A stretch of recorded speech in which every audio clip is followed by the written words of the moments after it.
जिसका कोई सानी नहीं वो नबी हमारा है, जिसका कोई सानी नहीं वो नबी हमारा है, मुस्तफा की अज़मत का हद है ना किनारा है। ठीक ना बोलो নবী সংগ্রামে এরা এইগুলোকে গান বলে আখ্যায়িত করে সমাজে আমাদেরকে প্রশ্নবিদ্ধ করা হয়। ওলি আল্লাহ শান গাইলে এই শানগুলোকে গান বলে আখ্যায়িত করে আমাদেরকে জনগণের মাঝে প্রশ্নবিদ্ধ করা হয়। এখন গেছি দেশের গান পারলে মামলা দিয়ে রাষ্ট্রদ্রোহী মামলা দিয়ে জেলের ভাত খাওয়াইতে চাই।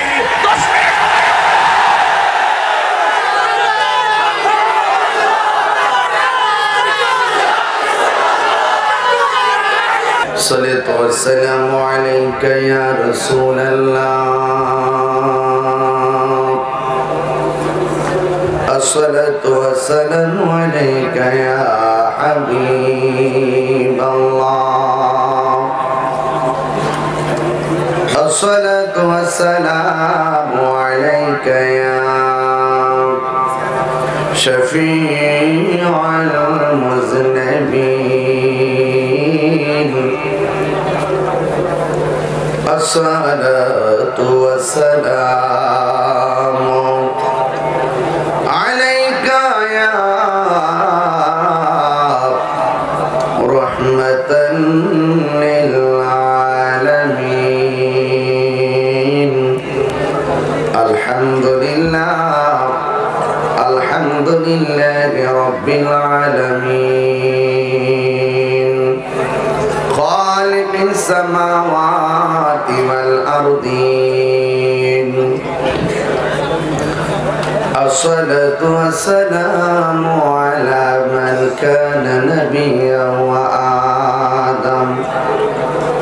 وآدم بين الروح والجسد،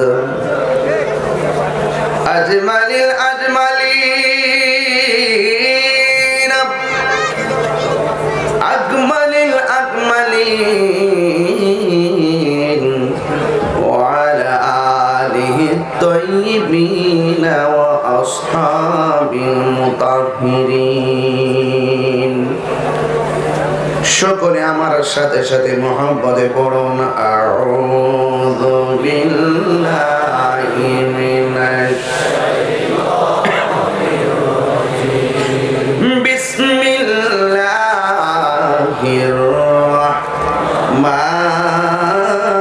রাহমানির রাহিম।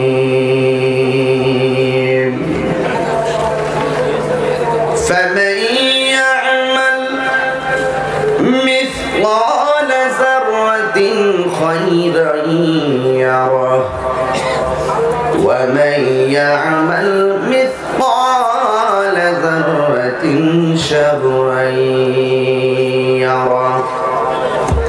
صدق الله العلي العظيم وصدق رسوله النبي الحبيب الكريم.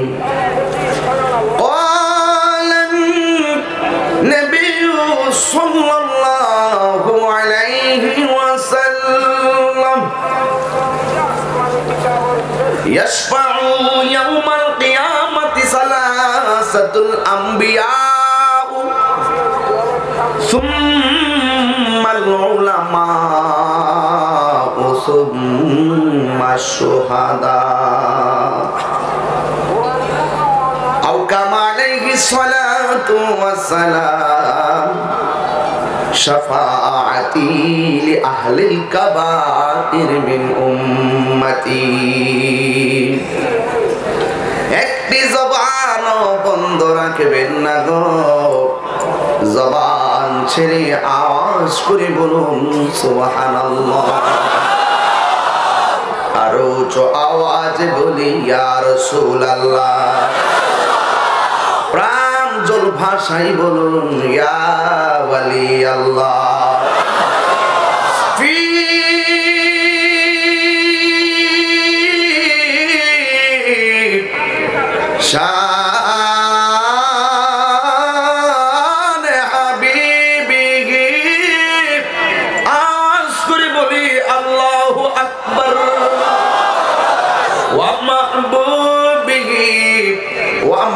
سوقه مخبرا وآمرا سبحان الله إن الله وملائكته يصلون على النبي يا أيها الذين آمنوا صلوا عليه وسلموا تسليما اللهم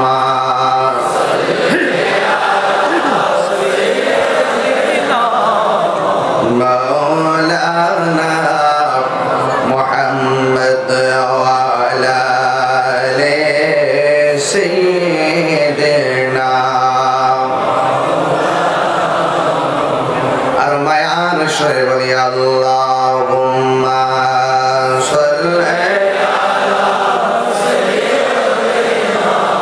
مولانا محمد وعلى آل سيدنا तेरी नस्ल पाक में है बाचा बाचा नूर का सुभान अल्लाह बोले तू है आईने नूर तेरा सब घराना नूर का अल्लाहुम्मा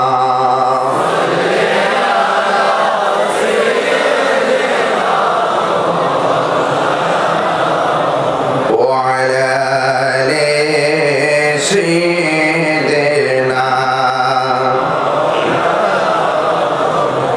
মুআজ্জাজ ও মুকাররম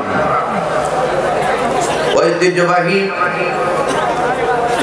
চট্টগ্রাম হাটহাজারী ফতেপুর আলাউল পাড়া নূর জামে মসজিদ সংলগ্ন ময়দানে বিশাল মানুষের আশেকদের সমারোহে অনুষ্ঠিতব্য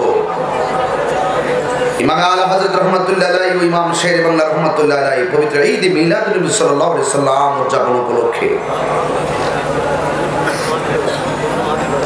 এলাকার মুরব্বী সমাজ যুব সমাজ কর্তৃক আয়োজিত ষষ্ঠ বার্ষিক সুন্নি মহাসম্মেলনে সম্মানিত সভাপতি পীরে তরিকত হযরত আল্লাহ মাওলানা মুফতি মোহাম্মদ শাহ আলম সাহেব, মেহমানে আলা উস্তাদ উলামা বদরুল ফুকাহা শামসুল উলামা আল্লামা গাজী মোহাম্মদ শফিউল আলম নিজামী মাদাজিল্লাহুল আলী বারাকাল্লাহু তাআলা ফি হায়াতি সকল বলুন আমিন। প্রধান বক্তা হযরতুল আল্লামা রওজান দারুল ইসলাম ফাজিল মাদ্রাসা সম্মানিত আরবি প্রভাষক হযরতুল হাজ আল্লামা আহমদুল্লাহ ফুরকান খান আল কাদির সাহেব মাদাজিল্লাহুল আলী, উদ্বোধক আমার শ্রদ্ধাভাজন হযরতুল আল্লাহ মাওলানা ইমামউদ্দিন নূরী সাহেব সাবেক সুপার সিদ্দিকী আজিজিয়া সুন্নি মাদ্রাসা হাটহাজারী, বিশেষ বক্তা হাফেজ মোহাম্মদ নুরুল আলম আল কাদরি সাহেব, উপস্থাপক ভাই শায়ের মাওলানা ইলিয়াস রিজভী সাহেব, সহকারী উপস্থাপক আমার স্নেহাস্পদ হাফেজ মোহাম্মদ ওয়াহিদুল আলম সাইম সাহেব, দুনু উপস্থাপকের মুক্তখচিত মহব্বতের কণ্ঠে তেলাওয়াত শুনেছি, সানায়ে মুস্তাফা শুনেছি। এরকম জুটি হয়ে মাহফিলে উপস্থিত অংশগ্রহণ করা খুব টাফ ব্যাপার। আজকে আমরা উপস্থাপক পেয়েছি, একজন তিলাওয়াত করেছেন, আরেকজন সানায়ে মুস্তাফা সাল্লাল্লাহু আলাইহি ওয়াসাল্লাম পরিবেশন করেছেন। মারহাবা। তো সবকিছু মিলিয়ে আজকের আয়োজন অত্যন্ত প্রাণবন্ত আয়োজন, অত্যন্ত সুন্দর আয়োজন। আপনারা অনেক পরিশ্রম করে আয়োজন করেছেন, আপনারা অনেক দূর থেকে এসেছেন। মসজিদের সৌন্দর্য মুসল্লি, ওয়ার মাহফিলের সৌন্দর্য শ্রোতা। বক্তা খুব বড় বক্তা নয়, বক্তা চেয়ারে আসলো, শ্রোতা নাই, বক্তার অবস্থান নাই। আমাদের সকল কৃতজ্ঞতা আপনাদের উপর। আপনারা এইভাবে ভাত ভাঙ্গা নবীর উচ্ছ্বাসে আসেন বলেই আমাদেরকে অনেকে বলে সেলিব্রিটি, অনেকে বলে পপুলার, অনেকে বলে খুব জনপ্রিয়, অনেকে বলে আন্তর্জাতিক, অনেকে বলে খুব আতঙ্কের আতঙ্ক, কিন্তু সব অবদান আপনাদের। এই জন্য আপনাদেরকে আমার হৃদয় থেকে মুবারকবাদ জানাচ্ছি। আলহামদুলিল্লাহ বলবেন না? লাখ কোটি দরুদ ও সালাম ওই নবীর নূরানি কদম মুবারকে, যিনি হায়াতুন নবী, যেই নবীর প্রেমে পাগল হয়ে এই হাটহাজারী ফতেপুর ইউনিয়নের আলাউল পাড়ার যুব সমাজ, মুরব্বী সমাজ পাগল হয়ে জান মাল বিসর্জন দিয়ে বিশাল আয়োজন করেছেন। এদেরকে আমার পক্ষ থেকে ধন্যবাদ জ্ঞাপন করছি। মারাবা বলুন। সেই নবীজি এমন নবী যিনি বিশ্বসভার সভাপতি, যিনি সমস্ত আম্বিয়া কিরামদের মাথার মুকুট, যার বাহন ছিল বুরাক, যার সফর হয়েছে মেরাজ, যার গমন হয়েছে সিদরাতুল মুনতাহা, যার লক্ষ্যস্থল ছিল কাবা কৌসাইন, যার উদ্দেশ্য ছিল আমার আল্লাহ পাকের দিদার। সবকিছু মিলিয়ে সেই নবীর উম্মত হয়েছি, খুশি না বেজার? কারা কারা খুশি একটু হাত তুলুন। নারে তাকবীর।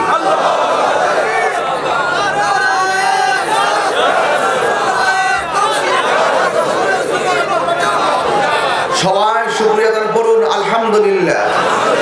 জবানটা কিছু আছে আপনাদের ভিতরে, কি শক্তি আছে? তাহলে বলুন তো আল্লাহু আকবার। ইয়া রাসূলুল্লাহ, ইয়া ওয়ালি আল্লাহ, ইয়া রাসূলুল্লাহ বলা জায়েজ আছে না নাই? ইয়া রাসূলুল্লাহ বললে আশিকের মন শান্তি পায়, শয়তান পালায়া যায়। ঠিক কি না বলো? আল্লাহকে আল্লাহ বলে স্লোগান দিলে শয়তান বেজার, আর নবীকে ইয়া রাসূলুল্লাহ বললে বাতিল বেজার। আমরা কি ঈমানদার না বেঈমান? বাবাকে বাবা কেমন আছো বললে বাবা খুশি, আম্মু কেমন আছো খুশি, আব্বু কেমন আছো খুশি, ভাতিজা কি খবর খুশি, মামা কি খবর খুশি। আর নবীকে ইয়া রাসূলুল্লাহ বলে ডাক দিব, এর চাইতে লজ্জাজনক আর কিছু হতে পারে না যারা ইয়া রাসূলুল্লাহ বলাকে বিভিন্ন ধরনের খারাপ উক্তি বলে মন্তব্য করে। ঠিক কিনা বলুন? হাঁস চিনেন? হাঁস, হাঁসের বাচ্চা আছে না? দেখবেন হাঁসের বাচ্চা যখন পুকুরে ছেড়ে দেয়, বাচ্চাগুলো আস্তে আস্তে আস্তে একটু দূরে চলে যায়, তখন ওই বাচ্চাগুলোকে ডাক দেয়। কেমন ডাক দেয় আপনার এলাকায়? আমরা থই থই না কি জানে কয়েকটা, হ্যাঁ থই থই না, আমরা সুই সুই। এভাবে যখন ডাক দেয় তখন ওই মালিক যেই ঘরে সে খায়, যেই ঘরে তাকে খাবার দেওয়া হয়, ওই ঘরের মালিক তাকে থই থই করে ডাক দেয় চট্টগ্রাম। আর আমাদের ব্রাহ্মণবাড়িয়া ডাক দেয় সুই সুই করে। ওই বাচ্চা, ওই হাঁসের বাচ্চা কি বুঝে? ওই ডাকের সুরে সম্মান দিয়ে, সুরকে মূল্য দিয়ে সে মালিকের কাছে চলে আসে। কথা বুঝো? যে বুঝে এরা আমার ভাই, যে বুঝে না তারাও আমার ভাই। যারা বুঝেও বুঝার চেষ্টা করে না, বুঝেও যারা মানে না, না বুঝার ভান করে, এদের সাথে আমাদের সম্পর্ক দরকার নাই। আমি আশা করি বুঝাতে পারতেছি আপনাদেরকে। কথাগুলো কি পরিষ্কার? আসুন একটু সামনে যাই। ইন্তেজামিয়া কমিটির পক্ষ থেকে আমাকে বলা হয়েছে কুরআন সুন্নাহর আলোকে নবীর সুপারিশ, নবীর শাফাআত নিয়ে কথা বলার জন্য। এখানে একটা ইম্পর্টেন্ট ব্যাপার, কিছু লোক এমনও আছে আমাদের মতন স্টেজে বসে যারা বলে আল্লাহর হাবিব সাল্লাল্লাহু আলাইহি সাল্লাম হাসরের মাঠে সুপারিশ করবে দূরের কথা, নিজের জান নিয়েই নাকি ঠেলাঠেলি। रोज हशर में क्या जवाब है मुस्तफा की सामने নবীর উম্মত দাবি করো, নবীর সামনে কাটবে না হবে, যারা বলে রাসূল সুপারিশ করতে পারবে না, এটা মুখ দিয়ে আসে কিভাবে? আর বাবাকেই তো, বাবার কিছু অবদানকে অস্বীকার করলেই তো সেই ছেলে নিমুখ খারাপ হয়ে যায়। আর যেই রাসূল শাফাআত করবেন কোরআন সুন্নাহর অকাট্য দলিল দ্বারা প্রমাণ আছে, তাকে তার সেই নবীর উম্মত, সেই নবীর অকাট্য শাফাআতকে যারা অস্বীকার করে রাসূল পাকের সামনে দাঁড়াবা এতই সোজা। ফিনার জাহান্নাম খালিদিন, জাহান্নামে তোমাদের জ্বলতে হবে। রাসূল পাকের জাত এবং সিফত কে যদি কেউ অস্বীকার করে, ঠিক কিনা বলুন? হাটহাজারীবাসী আপনারা বলুন, এই যে এশার নামাজের পর হাজারো হাজারো মানুষ চলে এসেছেন। আমি জানতাম যে মানুষ এভাবে তো দাঁড়াতেই হবে, জায়গা তো হবে না। আমাকে খুব সুন্দর আমার ওই স্নেহাস্পদ ওয়াহিদুল আলম সাহেব আমার বলতেছে, না হুজুর অনেক বড় জায়গা করছি, এবার মানুষ ঠিক আছে হবে। আসলে কি জানেন, আমরা সুন্নিরা মাঝে মাঝে বিস্কুল দিই বাতিলদেরকে। আমরা সুন্নিরা বিরিয়ানি খাওয়াই না, সুন্নি নয়। দিনে যেমন রসুল, আমার মাহফিল দিনের বেলা দেখেন আপনারা, অনেক সময় দিনের বেলা দেখা যায় না আমি মাহফিল করি, মানুষ কি 1-150 হয়? কেমন হয়? আরে হাজার হাজার লাখো পর্যন্ত বাড়িয়ে যায়। আমি ইচ্ছা করে এই মাহফিলগুলো দিনে রাখি, ইচ্ছা করে রাখি। আমার কিন্তু কষ্ট হয়, এরপরও দিনে রাখি ওদেরকে বুঝাইয়া দেওয়ার জন্য। সুন্নিরা দিনে যেমন রসুলের পাগল, মাগরিবের পরে তেমন রসুলের পাগল, শেষ রাত রসুলের পাগল, মৃত্যুর আগ পর্যন্ত নবীর পাগল। যেখানে ইয়া রাসূলুল্লাহর আওয়াজ হবে সেখানে আমরা হাজির হয়ে যাব।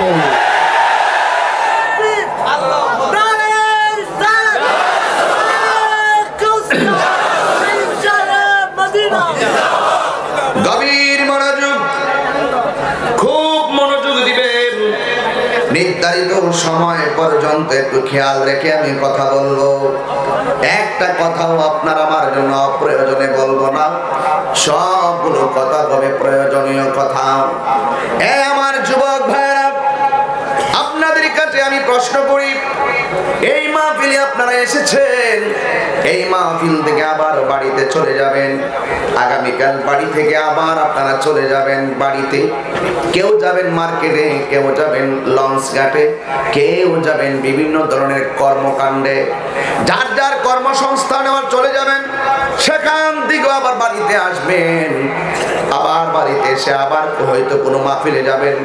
যত কিছুই বলেন না কেন, ফিরে ফিরে আপনার বাড়িতে ঘরে আসেন। আমি আপনাদের কাছে জানতে চাই, আপনার বাড়িটা কি আসল বাড়ি না নকল বাড়ি?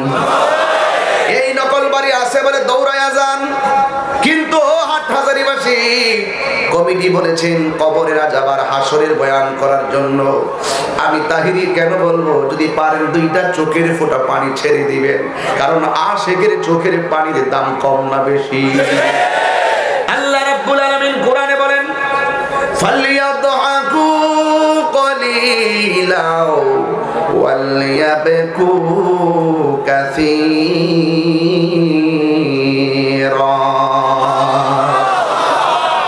আল্লাহ রাব্বুল আলামিন বলেন, তোমরা বেশি বেশি করে কাঁদো, কম কম করে হাসো।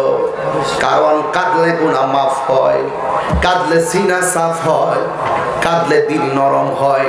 সব কথার এক কথা হলো, কাঁদলে আমার আল্লাহ খুশি হয়। একটি মানুষের যদি 10,000 টাকা হারিয়ে যায়, এই মাহফিল থেকে যদি কাহারো মোবাইল হারায় যায়, হুজুর আমার একটা মোবাইল হারানো গিয়েছে, 1 ঘন্টা মোবাইলটা তালাশ করে মোবাইলটা পাওয়া গেছে, এখন বলুন তো মোবাইলের মালিক কি খুশি না বেজার? আমার নবী বলেন, হারানো বস্তু ফিরে পাইলে বান্দা যেমন খুশি হয়, বান্দা যখন গুনাহ করে আল্লাহর কাছে চোখের পানি ফেলাইয়া তওবা করে, আমার আল্লাহ তার চাইতে আরো কোটি গুণ বেশি খুশি হয়।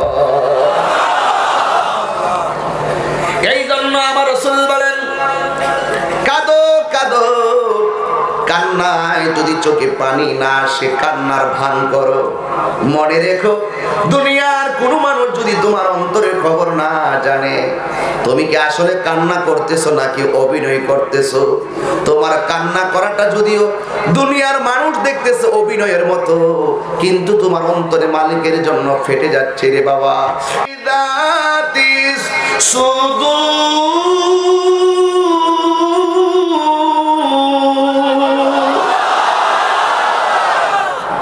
ঘোষণাকার আর জোরে আল্লাহ বলেন, ও পৃথিবীর মানুষ, তোর অন্তরের খবর যদি পৃথিবীর কেউ না জানে, আমি আল্লাহ তোর মনের খবর।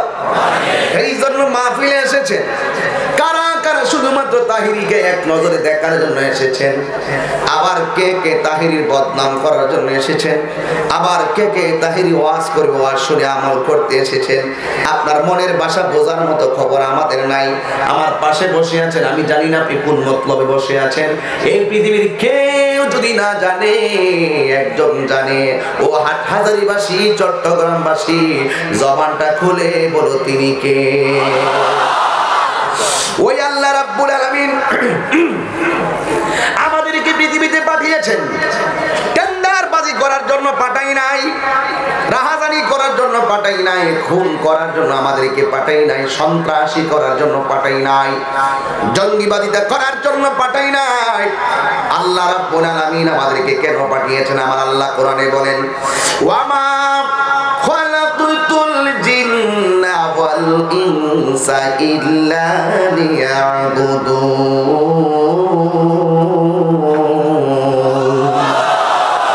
আল্লাহ রাব্বুল আলামিন বলেন, আমি মানুষ এবং জিন জাতিকে সৃষ্টি করেছি একমাত্র আমি আল্লাহর গোলামি করার জন্য।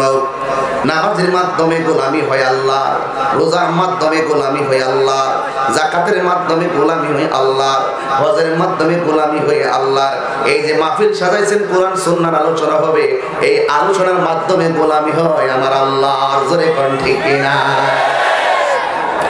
এই আল্লাহ রাব্বুল আলামিন কোরআনের ভিতরে যে আয়াত আমি পড়েছি, দুনিয়ার মধ্যে যদি আপনি ভালো কাজ করেন, আপনি আল্লাহর কাছ থেকে প্রতিদান পাবেন, আর যদি আপনি খারাপ কাজ করেন তাহলে প্রতিফল পাবেন। আপনি কোন দিন, দিনে হোক রাত্রে হোক, আপনি যদি আল্লাহর সঙ্গে ভালোবাসা রাখেন তাইলে আল্লাহ রাব্বুল আলামিন আপনাকে ভালোবাসার মূল্য দিবে। আর যদি আপনি আল্লাহর সঙ্গে নাফরমানি করেন তার প্রতিফল পাবেন। এ যুবকের দল, কবর হলো আখিরাতের প্রথম মঞ্জিল। কথা বলেন ঠিক কিনা?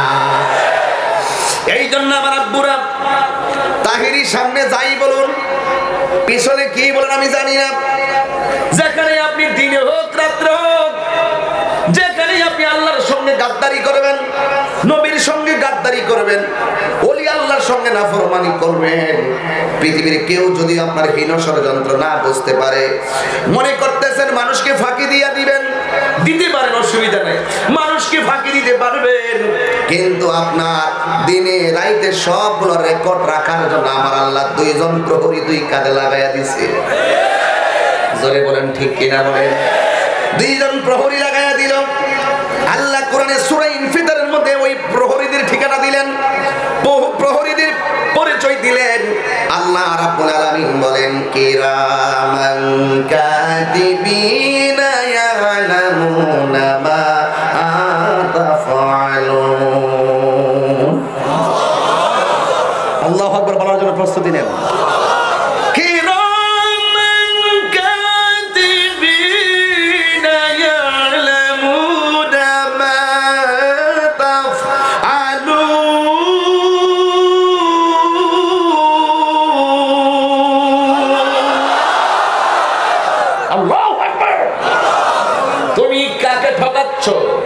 কাকে মাপে কম দিচ্ছ? হাসরের ময়দান মনে করছে এতই সোজা, জাররা জরিমার পরিমাণ হিসাব হবে হাসরের মাঠে। ঠিক কিনা বলেন? বিষয়টা দিছেন খুব চমৎকার। কেউ খুশি হবে, কেউ বেজার হবে, কিন্তু মনে রাখবেন আখিরাত যার ভালো, শেষ ভালো যার, সব ভালো তার। হাসরের ময়দান যার ভালো, তার সব ভালো হয়ে যাবে। ওই হাসরের ময়দানটাকে সুন্দর করে যদি মঙ্গলময় করতে হয়, আমার আল্লাহর গোলামির দরকার আছে না? না। এই জন্যই তো আমার আল্লাহ বলেন, তোমরা যা কিছুই করো না কেন, তোমাদের সব কিছু লেখার জন্য আমার আল্লাহ দুইজন ফেরেশতা লাগাইয়া দিছে। দুইজন বসে বসে তোমার ভালো কাজগুলো লিখতেছে, বাম কাঁধে বসে বসে তোমার খারাপ গুলো লিখতেছে। এই জন্য যুবক বেশি বেশি তওবা করা লাগবে। আমি যে আয়াতটা আপনাদের সামনে পড়েছি বোঝার জন্য বলছি। এখানে হাফেজ আছেন, তারা খুব ভালো পড়তে জানেন। আমি কারিও না, হাফেজও না। আমার কারিয়া হলো আমার আম্মা। কোরআন শরীফটা পড়াইছে আমার আম্মা, কিন্তু কোরআন শরীফটার তাজবিদ শিখাইছে আমার আব্বা। কেন জানেন? কান্দি, এই জন্য কান্দি। আজকে যদি আমি তেলাওয়াত করতে না পারতাম, ওই মানুষ কইতো যে কোরআন শরীফই পড়তে পারে না।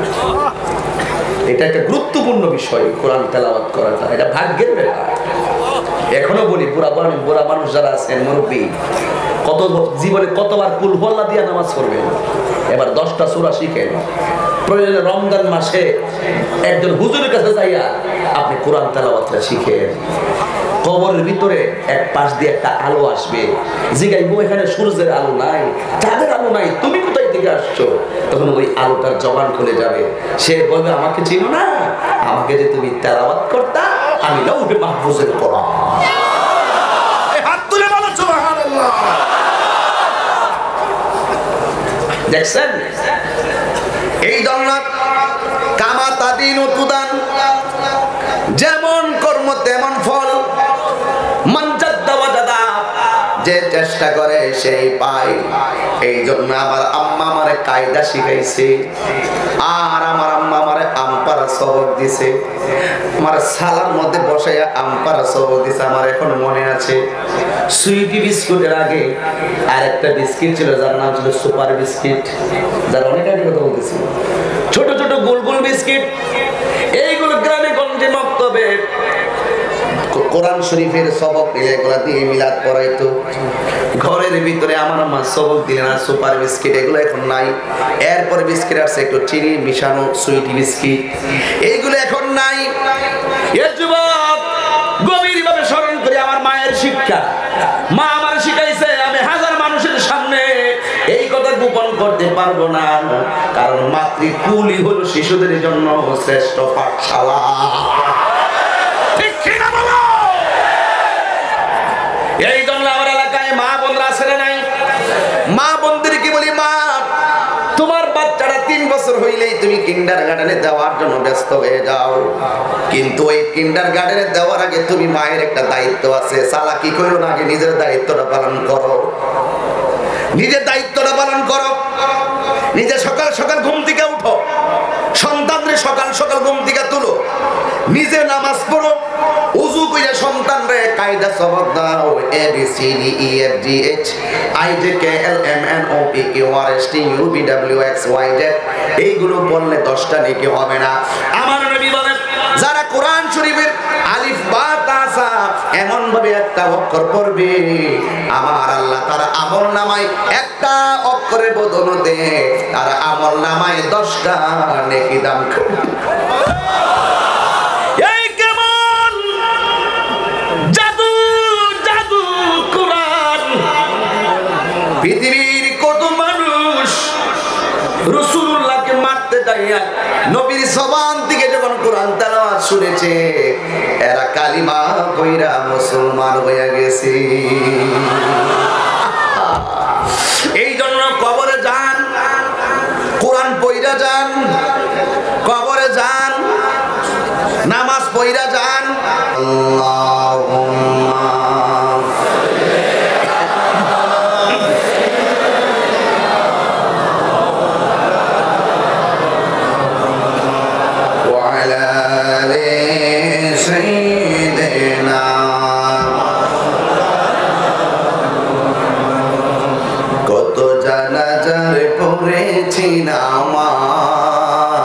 নামাজ দিয়েছি কত দাফন, কত জানাজার পড়েছি নামাজ দিয়েছি কত দাফন। কোথায় যেন আছে আমারও তৈরি সাদা কাফন, কত জানাজার পড়েছি নামাজ দিয়েছি কত দাফন, কত জানাজার পড়েছি নামাজ দিয়েছি কত দাফন। আমার তোরি বাধায় আছে কোন শেখে আগাটে, কোন মসজিদে এলান হবে সোয়াবে শেষে খাটে। ঠিক না বলো? আমার তোরি বাধায় আছে কোন শেখে আগাটে, কোন মসজিদে এলান হবে সোয়াবে শেষে খাটে। কবে কোথায় করবে দাফন আমাকে সজন, জানাজার পড়েছি নামাজ। দিয়েছি কত দাফন, কত জানাজারে পড়েছি নামাজ, দিয়েছি কত দাফন, কোথায় যেন আছে আমারও তুই সাদা কাফন, জানাজার পড়েছি নামাজ, দিয়েছি কত দাফন। একটা জবান বন্ধ রাখবেন না, জবান খুলে বলো আল্লাহু আকবার। এই জন্য যুবক, আমি তাহিরির কণ্ঠ একদিন থাকবে না, ফুলের সৌরভ মানুষের গৌরব চিরদিন থাকে না, হে আবার থাকে। যদি তুমি মানুষের মতো মানুষ হতে পারো, যদি তুমি মানুষের মতো মানুষ হতে পারো, তুমি দুনিয়া থেকে চলে গেলেও তোমাকে মানুষ হাজার জনম স্মরণ করে দোয়া করবে। এই জন্য যুবক, আজকে হাজার হাজার মানুষ হাটহাজারীর জমিনে আপনারা যারা এসেছেন, কিন্তু এসেছে মানবতা যাওয়ার গ্যারান্টি আমরা রাখি না। আপনারা বলেন হায়াতের মালিক কে? কে কখন কোথায় মারা যাবে কেউ বলতে পারে না। এই জন্যই তো আল্লাহ রাব্বুল আলামিন আমাদের এই ব্যাপারে বলে দিয়েছেন এভাবে, ওয়ামা তাদরি নাফসুম বিআইয়ি আরদিন তামুত।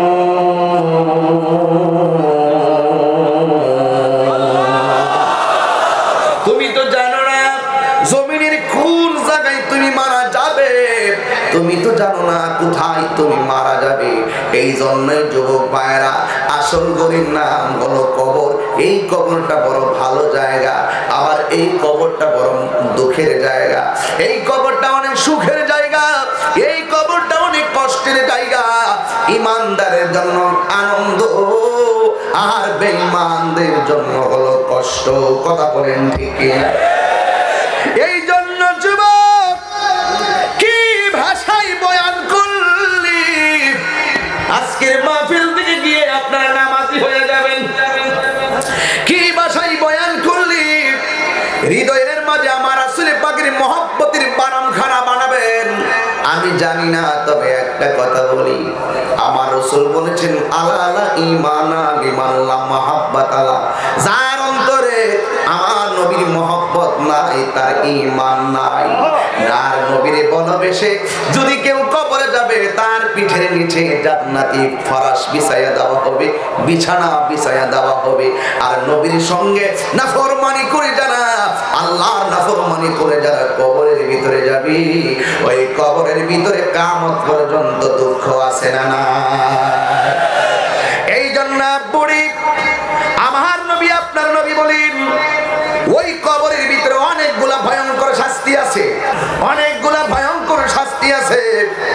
এর ভিতরে এক নম্বর শাস্তি হলো, কেউ যদি কবরের তিনটা প্রশ্নের উত্তর দিতে পারে, নাফরমানি হইয়া কবরে যাবে, ওই কবরে যাওয়ার পরে যদি মুনকার নাকিরের তিনটা প্রশ্নের উত্তর দিতে না পারে, ওই কবরের ভিতরে জাহান্নাম থেকে একটা হাওয়া দেওয়া হবে, যে হাওয়াটা তাকে উত্তপ্ত উত্তপ্ত। শুধুমাত্র তাই নয়, আমার নবী বলেন, ওই কবরের মাটি ডান পাশের মাটি এক প্রান্তে, বাম পাশের মাটি এক প্রান্তে চলে যাবে, কিন্তু দুই পাশের মাটি যখন তোমার এমন জোরে চাপা মারব রে যুবক, কোন দুনিয়ার শক্তি সেখানে চলবে না। এমন জোরে তোমার চাপা মেরে দিব, ডান পাশের হাড্ডিগুলো বাম পাশের হাড্ডির ভিতরে ঢুকে যাবে, ডান বাম পাশের হাড্ডিগুলো ডান পাশের হাড্ডির ভিতরে ঢুকে যাবে, তোমার তুলার মতন একেবারে মাটির সঙ্গে মিশাইয়া ফেলাইব। আমার নবী বলে, কবরের আযাব সহ্য করতে না পেরে কবরের মানুষটা এমন জোরে চিৎকার দিবে, ওই চিৎকারের আওয়াজ যদি দুনিয়ার কোন মানুষের কানে লাগতো, ওই সুস্থ মানুষটার কানের পর্দা ফেটে যেত। আমি তাহিরি যদি এই মুহূর্তে বিপদে পড়ে আমি চিৎকার মারি, আমার হুজুর মুফতি শাহ আলম, মুফতি মোহাম্মদ শাহ আলম পীর সাহেব হুজুর আমার কান্নার আওয়াজটা শুনলে আমার দৌড়াইয়া সেভ করব। আর এটিতে আমাদের তাহিরি দৌড়াইয়া এসে হুজুর যদি কোনো জায়গাতে হঠাৎ করে চিৎকার দেয় বিপদ, সেখানে আমি সামনে থাকলে জাপায়া পড়বো।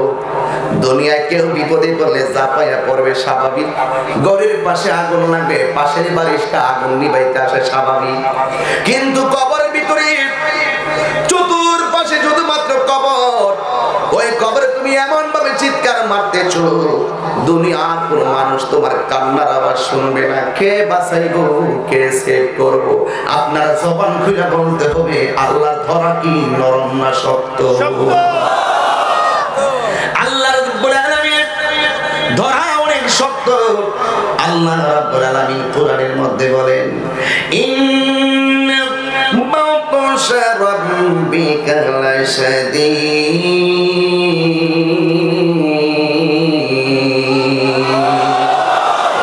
নিশ্চয়ই আল্লাহর ধরা অনেক শক্ত। যিনি শুরুর মালিক, যিনি শেষের মালিক, যিনি বান্দা গুনাহ করলে বান্দার দিকে মায়ার নজরে তাকায় ক্ষমা করে দেয়, ওই আল্লাহর ধরা অনেক শক্ত হয়ে যাবে রে। নাফরমানি কইরা কবরে গেলে অবস্থা ভয়াবহ হবে।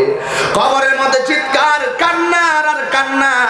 শুধুমাত্র তাই নয়, আল্লাহর সঙ্গে নবীর সঙ্গে নাফরমানি করে কবরে গেলে ওই কবরের ভিতরে একটা দুইটা শাস্তি নয়, অনেকগুলো শাস্তি। আমার নবী বলে ওই কবরের ভিতরে আযাবের একটা ফেরেশতা কবরের ভিতরে নামবে, যার হাতের মধ্যে থাকবে বিশাল বড় একটা হাতুড়ি। ওই হাতুড়ি নিয়ে কবরের মধ্যে আগমন করবে। যার কানের কান দিয়া সে শুনবে না, চোখ দিয়া সে দেখবে না, এমন জোরে কবরবাসীকে আযাব আর আযাব এমন জোরে আঘাত করতে থাকবে, 70 গজ মাটির নিচে নিয়ে ঢুকাইয়া দিবে। এবার বান্দা কবরে তাকিয়ে কইব আল্লাহ একেবারে আমাকে নিশ্চিহ্ন করে দাও, এই আযাব আর সহ্য হয় না। জীবন গেলে জীবন পাওয়া যায়, ঈমান গেলে ঈমান পাওয়া যায় না। তোমার দুনিয়ায় আল্লাহ জীবন দিয়েছে, আবার জীবন নিয়ে গেছে, তুমি ডেড বডি। আবার কবরে যাওয়ার পরে আল্লাহ জীবনটা ফিরাইয়া দিবে। একবার দুনিয়ায় জীবন গেল, কবরে যাওয়ার পরে তুমি জীবন পাইলা। কিন্তু সবচেয়ে বড় কথা হলো ওই জীবনের পরে আর কোনো মরণ নাই। জীবন দেওয়ার পরে আপনি সারা জীবন এই জীবন নিয়েই থাকতে হবে। হয়তো জান্নাতে আপনি সুখী হবেন, আর না হয় জাহান্নামে আপনার দুর্গতি। কথা বলেন ঠিক কিনা বলুন? এই জন্য বন্ধুরে এই কথাগুলো শুধুমাত্র ঘটনা হিসাবে জানলেই চলবে না। ওই আযাব থেকে বাঁচতে গেলে তোমাকে অবশ্যই আল্লাহর গোলামি করা লাগবে, নবীর মহব্বতের মালা গলায় পড়া লাগবে। আমি তাহিরি কেন নবী নবী করি জানো? আজকের মাহফিলের সভাপতি উস্তাদুল উলামা বদরুল ফুকাহা শামসুল উলামা, এই আজকের আল্লামা মুফতি মুহাম্মদ শাহ আলম মাদ্দাজিল্লুহুল আলী কেন নবী নবী করে কেন জানোনি? আজকে আমি যদি এখানে মারা যাই, আমার স্নেহাস্পদ হাফেজ ওয়াহিদুল আলম সায়েম দৌড়াইয়া আমার বাড়িতে যাবে আমার জানাজাটা পড়ার জন্য। উনি যদি মারা যায়, সুযোগ থাকলে আমি দৌড়াই আসবো জানাজা পড়ার জন্য। উনি আমার বাড়িতে যাইয়া সায়েম একটা বড়ই গাছের নিচে দাঁড়াইয়া কাঁদতেছে। আমার ভাই যদি জিজ্ঞাসা করে ও ভাই আপনার বাড়ি কোথায়, বলবে আমার বাড়ি চট্টগ্রাম হাটহাজারী। কোন ইউনিয়ন? ভাই আমার তো ফতেপুর ইউনিয়ন। কোন গ্রাম? কয় আলাউল পাড়া গ্রাম। ওই গ্রামের ভিতরে আপনার ভাই ওয়াজ করেছিল, কবরের বয়ান করছিল, এই জন্য আপনার ভাই মারা গেছে, মহব্বতে আপনার বাড়িতে আসছি আপনার ভাইকে শেষ বিদায় দেওয়ার জন্য। এবার চোখের পানি ফালাইয়া ওই সায়েম চোখের পানি ফালাইয়া কাঁদবে। কিন্তু তার সঙ্গে আমি শুনেছি সে কোথায় পড়াশোনা করছে? চট্টগ্রাম বিশ্ববিদ্যালয়ে পড়াশোনা করে। এই চট্টগ্রাম বিশ্ববিদ্যালয়ে অনেকগুলো স্টুডেন্ট এখানে এসেছে। এই যুবক তার বন্ধু বান্ধব নিয়ে যেতে পারে, যাই হ্যাঁ বড়ই গাছের নিচে দাঁড়ায় কান্না করতে পারি। জানাজার মাঠে যায় সায়েম কান্দে, কবরের পারে যায় সায়েম কান্দে। এবার আমার ভাই যদি জিজ্ঞাসা করে সায়েম তোমার বাড়ি কই? হাটহাজারী। কান্দ কেন? ওই কান্দি একটা মাত্র কারণে, তোমার বাইরে আমি বড় মহব্বত করি, আপনার বাইরে আমি অনেক মহব্বত করি। বিসমিল্লাহ ওয়া আলা মিল্লাতি রাসূলিল্লাহ বলে কবরে নামাইয়া দিল। দেখেন কত বড় নিষ্ঠুর একটা পৃথিবী।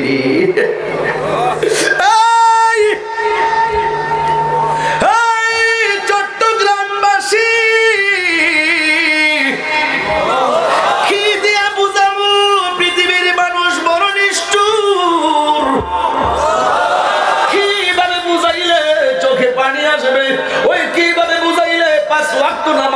যাবে আমি জানি না। হায়রে কেন কান্দো? দুনিয়ার মায়া মমতা চাইরা আমার কবরে নামায়া দিল। এতদিন আমি ছিলাম চট্টগ্রামে তাহিরি সাহেব, এতদিন আমি ছিলাম হাটহাজারীতে তাহিরি সাহেব, গতকাল মাহফিল করলাম বাঁশখালীতে, লক্ষ লক্ষ মানুষ লইয়া যারা দেখেছেন বুঝেছেন ওই জায়গার ভিতরে ছিলাম আমি তাহিরি সাহেব। বাড়িতে গেলাম তাহিরি সাহেব, আজকে সভাপতি মহোদয় এসেছে। আমরা বললাম সভাপতি মহোদয় এসেছে, যেই মাত্র আমার ভিতরে রুহুটা থাকবে না, গড়েও কই আমার লাশ, বাহিরে কই আমার লাশ, জানাজার মাঠে নিয়ে কই মরহুমের লাশ মাঠে এসেছে। একটি সুখ সংবাদে মুখে মারা গেছে। এতদিন আমি ছিলাম এমুক সাপ তমুক সাপ, কিন্তু আমি যখন মারা গেলাম আমার সবাই লাশ আর লাশ, লাশ আর লাশ। সুন্দর পৃথিবী ছেড়ে চলে যেতে চায় না মন, তবু চলে যেতে হয়। সুন্দর পৃথিবী ছেড়ে চলে যেতে চায় না মন, তবু চলে যেতে হয়, তবু চলে যেতে হয়। একটা জবান বন্ধ রাখবেন না। আমি ধীরে ধীরে ধীরে ধীরে আপনার আমার প্রয়োজনীয় আসল বাড়ির কথাগুলো পরিচয় করাইয়া দিচ্ছি। ও বন্ধুরি, নিজের জমিনের জন্য বাইনা করছো এত লক্ষ টাকা দিয়া, ঘরের জন্য বাইনা করছো, ফ্ল্যাট কেনার জন্য বাইনা করছো 60 লক্ষ টাকা দিয়া। তুমি যেই জায়গার মধ্যে যাইয়া চিরদিনের জন্য শুইবা ওই জায়গাটার বাইনা করছো কি দিয়া? টাকা দিয়া ওই জায়গা বাইনা করলেই নিচে সুখ হবে না। ওই জায়গার বাড়িটারে যদি সুখময় করতে হয়, ঈমান আর নেক আমলকে তোমার পরিপূর্ণ বারাম খানা বানাইয়া দিতে হবে, ঠিক না রে? এই যুবক কি বলতেছিলাম? সায়েমের কথা বলছিলাম। সেক্রেটারির নাম কি? সভাপতি খুরশেদ। দুইজন খুরশেদা সাহেব, দুইজন আমার কবরের দুই পাশে এক মুষ্টি মাটি নিছে। হুজুর কবরে নামাইয়া দিল, উপরে সামিয়ানা দিল, বাসগুলা দিয়া দিল, আবার একেবারে কবরটা অন্ধকার হয়ে গেল। এরপরে কই মিনহা খলাকনাকুম ওয়া ফিহা নুঈদুকুম ওয়া মিনহা নুখরিজুকুম তারাতান উখরা। মানুষ আইব রে এক নজর দেখিতে, মানুষ আইব রে। ওরে দেহ খাঁচার ও চিন পাখি, দেহ খাঁচার ও চিন পাখি, উইরা যেদিন যাইব রে এক নজর দেখিতে মানুষ আইব রে, ঠিক না বেঠে? কবরের ভিতরে নামাইল মাটি দিয়া, কবরটা অন্ধকার হয়ে গেল। এবার আমার ভাই ডাক দিয়া কেন, খুরশেদ ও সাহেব কোথায় থেকে আসছো? হাটহাজারী। লক্ষ লক্ষ লোক আমার ভাই তোমাদেরকে নিয়ে বয়ান করে শুনাইছে। আমার ভাইটা এখন কবরে একলা শুয়ে গেছে। তোমরা এত দূর থেকে আইছো, আমার বাইরে যেহেতু এত মহব্বত করো, তাইলে একটা কাজ করো, আমার ভাইয়ের সঙ্গে আজকে রাত্রটা কবরে থাকো না? থাকবনি? থাকবনি? এটাই হলো বাস্তবতা। দুনিয়ার কোন বন্ধু তোমার কবরে আপন হবে না, দুনিয়ার কোন বান্ধব তোমার কবরে আপন হবে না। মুরব্বী আব্বা দাড়ি পেকে গেছে, জিগাইলাম দাড়ি পাকলো কেন? টের পাইছেননি? মুরব্বী আব্বা কই, হুজুর শত শত রাস্তার পরিবর্তন দেখেছি, কিন্তু আপনার দাড়িগুলা কোন সময় পাকছে একটা মিনিটের জন্য টের পাই নাই। জিগাইলাম আপনার শরীরে শক্তি পাননি? কয় না। জিগাইলাম আপনার গায়ে বস্তাগুলো নিতে পারেননি? কয় না। কেন? কয় শক্তি পাই না। এই শক্তিটা কেমনে কেমনে কোন দিন কোন সেকেন্ড থেকে কমা শুরু হয়েছে আপনি জানেননি? কয় না হুজুর জানি না। তাই এখন আপনার ফিলিংসটা কেমন? আপনার মতামতটা কেমন?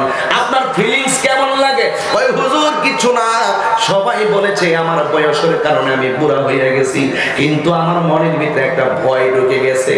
আগের মতো চোখে আমি দেখি না তেমন, চোখ জানি হইয়া গেছে কেমনের কেমন। কেউ বোঝে না চোখে আমার কি কি হয়েছে বলো, কেউ বুঝে না চোখে আমার হয়েছে, আমি বলি আমার মরার চিঠি এসেছে। কথা বলেন ঠিক না?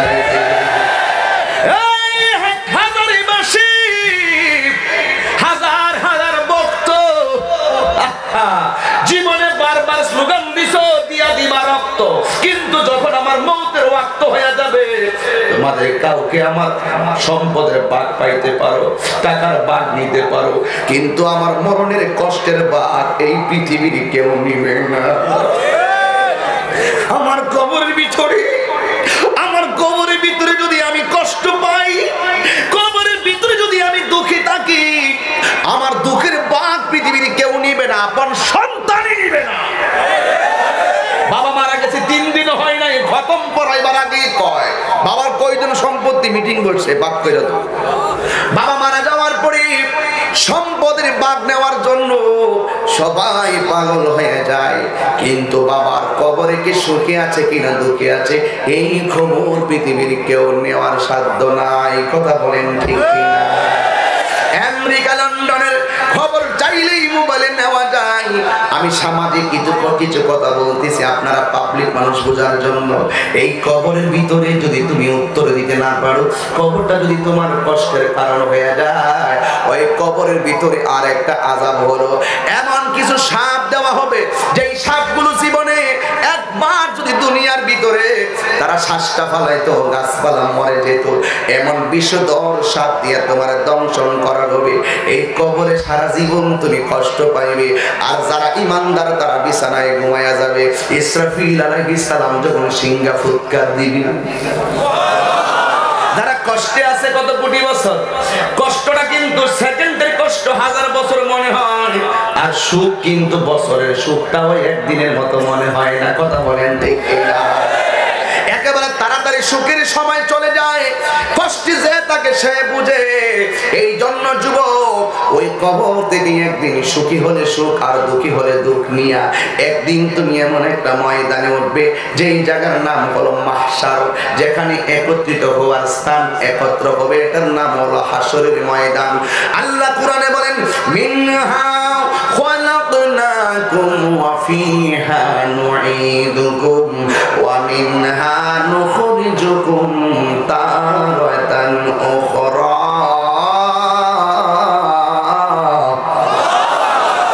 এই কবর থেকে ওখরা মানে হলো শেষ দিবসের কথা বলা হয়েছে। এই কবর থেকে তোমাকে একটা ময়দানে ওঠানো হবে, ওই ময়দানে উঠাইয়া তোমার ভালো মন্দের হিসাব নেওয়া হবে। আপনারা জবান খুলে বলেন ওই ময়দানের নাম কি? হাসরের ময়দান, ইংরেজিতে বলা হয় রিজারেকশন লাইফ। যেই জায়গায় পাপ পুণ্যের হিসাব গ্রহণ করা হবে, ওই হাসরের ময়দানে তুমি উঠে যাইবা, আমি তাহিরে উঠে যাব। কিন্তু আমার নবী আয়েশা সিদ্দিকার সামনে বলেছিলেন, আমার নবী বলেন হাসরের ময়দানে সবাই কবর দিকে উলঙ্গ অবস্থায় উঠবে। আয়েশা সিদ্দিকা রাদিয়াল্লাহু তাআলা আনহা আমার নবীরে বললেন, ও আমার নবীজি,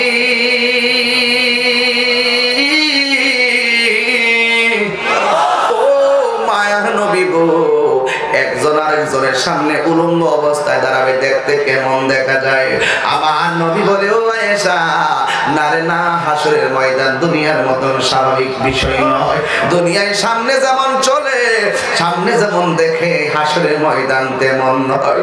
এই হাসরের ময়দানে যখন সে উলঙ্গ অবস্থায় থাকবে, কিন্তু মাথার 8 বিঘা উপরে সূর্যটা থাকবে। তোমার একটা সুরমা কাঠি যত বড়, এমন পরিমাণ উপরে তোমার সূর্যটা থাকবে। তোমার সকল মানুষ কবর থেকে বরাবর এমনি উঠবে না। কবর থেকে ওঠার সময় আমার আল্লাহ কাঠটার এইভাবে ঘুরাইয়া দিব, সরাসরি উপরের দিকে তাকাইয়া কবর থেকে অতীত হবে। এইভাবে যখন উঠবে, মাথার 8 বিঘা উপরে সূর্য থাকবে। এই সূর্যের তাপের কারণে মাথার ছাতিটা ফেটে যাবে, একেবারে মগজ গোলা বাতের মারের মতন সিটটা পড়বে, এমন ভাবে মাথার মগজ গুলো উড়ে উড়ে যাবে। ও বন্ধুরি, ও যুবকের দল, এবার মানুষ মানুষগুলো এমন ভাবে উপরে উঠবে, সূর্যের তাপের কারণে তার বডিটা ঘেমে যাবে, ওই ঘাম থেকে তারা সাঁতার কাটবে। কেউ গিরা পানিতে সাঁতার কাটবে, যদি তার পাপ হয়, পাপ যেমন সাঁতারের পানি তেমন, কেউ গিরা পানিতে সাঁতার কাটবে, কেউ হাঁটু পানিতে সাঁতার কাটবে, কেউ কোমর পানিতে সাঁতার কাটবে, কেউ বুক পানিতে সাঁতার কাটবে। ওই বুক পানিতে সাঁতার কাটতে যাইয়া বডির মধ্যে যে গোশতগুলো আছে একেবারে গরম পানির কারণে গোশতগুলো থেতলাইয়া যাবে, কারণ তোমার ঘামের পানি দিয়া ওই জায়গার ভিতরে একেবারে নদী হইয়া যাবে। এ যুবক, এই নদীর পানিগুলা আমাদের বঙ্গোপসাগরের পানির মতন ঠান্ডা নয়, তোমার বাড়ির পুকুরের পানির মতন ঠান্ডা নয়। দুনিয়ার পানিটা যত গরম, তোমার ঘামের পানিগুলো তার চাইতে 70 গুণ গরম হবে। আল্লাহু আকবার। 70 গুণ বেশি গরম হবে। ও যুবক, এমন পানির ভিতরে তুমি সাঁতার কাটবা, শুধুমাত্র আযাব আর আযাব, শুধুমাত্র আযাব আর আযাব। সকল মানুষের মুখের ভিতরে একটা মাত্র স্লোগান থাকবে, ইয়া নাফসি, ইয়া নাফসি বলে কাঁদবে। হাসরের ময়দানে অনেকগুলো আযাব দেখা যাবে। এক নম্বর হলো অনেকগুলো মানুষ পেটগুলা ভারী হয়ে দাঁড়ায় থাকবে, ওই পেটের ভিতরে থাকবে শুধুমাত্র সাপ আর সাপ, শুধুমাত্র সাপ আর সাপ। আবার জিজ্ঞাসা করা হবে, ও আল্লাহ, এরা কারা গো? পেটটা ঘরের মতন এমন বড় হইয়া রইল, এরা কারা?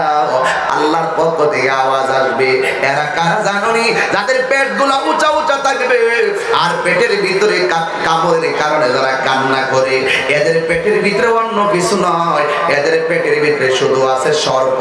এই সর্পগুলো পেটের ভিতরে যখন দংশন করে, তখন এই মানুষটা হাসরের ময়দানে চিৎকার মেরে দেয়। এই চিৎকারের কারণে অনেক জাহান্নামীরা পর্যন্ত অতিষ্ঠ হয়ে যাবে, ডাক দিয়া বলবে, আল্লাহ, এই শাস্তিগুলা কেন? কেন গো, কেন? আল্লাহ বলবেন, তাদের পেটের ভিতরে সাপগুলো কি জানোনি? ওই দুনিয়ার ভিতরে হারাম খাইছে, সুদ খাইছে, ঘুষ খাইছে, যতগুলা টাকা হারাম খেয়েছে, এই টাকাগুলো আজকে সর্পে পরিণত হয়ে গেছে। জোরে জোরে কি নাউজুবিল্লাহ বলবেন না? তার মানে প্রমাণ হয়ে গেল হাসরের ময়দানে সুদের শাস্তি আছে না নাই? শুধুমাত্র তাই নয়, আমার নবী বলেন, আমি একদিন স্বপ্নে দেখলাম ওই রক্তের নদীর ভিতরে কিছু কিছু মানুষ সাঁতরাইতেছে, সাঁতরাইতে সাঁতরাইতে কিনারে ভিড়ে আবার পাথর দিয়া তাদের মাথায় ডিল মারা হয়। পাথর দিয়া ডিল মারার পরে আবার এদেরকে নদীর মাঝখানে ফেলে দেওয়া হয়। জীবনে কত ওয়াটার হ্যাজ নো কালার, পানির কোনো রং নাই, কিন্তু সেই দিন রক্তের নদী থাকবে। ওই রক্তের নদীর ভিতরে তারা সাঁতরাইব, কিন্তু রক্তের নদীর পানি গুলো একেবারে আগুনের মতো গরম, এমন গরম পানি, ওই গরম পানির ভিতরে তারা সাঁতরাইব। আল্লাহর হাবিব বলেন, জিবরাইল, এরা কারা রে যাদেরকে এমন ভাবে রক্তের নদীর মধ্যে একেবারে হাবুডুবু খাওয়াইয়া এমন ভাবে শাস্তি দিতেছে? এবার জিবরাইল আলাইহিস সালাম কয়, ইয়া রাসূলুল্লাহ, এরা দুনিয়ার ওই সমস্ত বান্দা যারা বেশি বেশি করে দুনিয়ার ভিতরে সুদ খাইতো। এখন আপনারা চট্টগ্রামবাসী বলেন, আমাদের এলাকায় সুদখোর আছে না নাই? আওয়াজটা আসতে হয়েছে, জোরে বলেন, আরো জোরে বলুন। সুদ খাওয়া কি হালাল না হারাম? আরো জোরে কোন কি? এটা কি আমার কথা নাকি আল্লাহর কথা? এখন সুদখোরের বিরুদ্ধে কথা কইলে সুদখোরের গায়ে যদি লেগে যায়, আমি তাহির কিছু করার নাই। সুদখোর কি আমি আল্লাহ বলি কমু না? হ্যাঁ, কি হবে বেঁচে থেকে? বলবো, বলো, অসুবিধা হবে না? আপনার এলাকায় কি এগুলো চলে? কি হবে বেঁচে থেকে?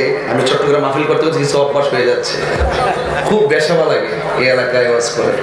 আপনারা বাংলা গজলগুলো আমি যে নর্মালগুলো গাই, গজল নর্মাল যে সুরে গাই, এই সুরে মনে হয় চলে না, কিন্তু আপনাদের এলাকায় চলে বেশি বেশি।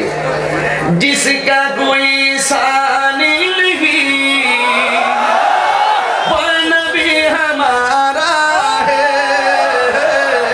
जिसका कोई सानी नहीं वो नबी हमारा है, मुस्तफा की अजमत का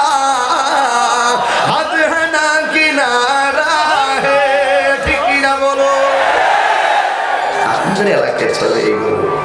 এগুলো গাইলে আপনার যে চোখের পলকে নূর নবী, এই যে দেখেন কি অবস্থা, একটা জজবা চলে আসে। এগুলো আমি আস্তে আস্তে বলবো, কিন্তু আমি আমার যেভাবে অভ্যস্ত হয়েছি ওয়াজ করতে করতে আমি এভাবে কিছু কথা বলতেছি। আপনাদের কাছে কি আমার কথাগুলো পরিষ্কার? পরিষ্কার। আমি এই কথাটাই বলছিলাম ইংলিশে, কথা কি ক্লিয়ার না ভেজাল আছে? এই কথাটা যখন বলছিলাম তখন একজন সাংবাদিক আমার বিরুদ্ধে মামলা করে দিয়েছে। কথা কি ক্লিয়ার নাকি ভেজাল আছে? কিছু বাংলা ওয়ার্ড বলছিলাম, এগুলোর জন্য মামলা করে দিয়েছে। এখন আমি আবার ইংলিশটারে ট্রান্সলেট করে বাংলা করেছি উল্টা। কথা কি পরিষ্কার? কথা কি পরিষ্কার? এরপরে যদি আমার কথা না বুঝো তাহলে কটন বাট দিয়ে কান পরিষ্কার করে নাও। হাত তোলা বলো, ঠিক কিনা বলো। আস্তে আস্তে বলবো, কিন্তু আমি কাউকে ছাড় দেব না, বেটা নয়। কথা কি পরিষ্কার? সুদকুরুকে আমি সুদকুর বললে সুদকুরু যদি কষ্ট লাগে আমি কি সুদের ওয়াজ বন্ধ করে দিব? না। কথা কই না। আর কথা বলুন। নবীর দুশমনকে দুশমন বলবো, এতে যদি নবীর দুশমন আমার প্রতি খেপে যায় আমি কি ওয়াজ বন্ধ করে দিব? এই আওয়াজ আসছে কেন? হাত তুলে বলো, বন্ধ করে দিও।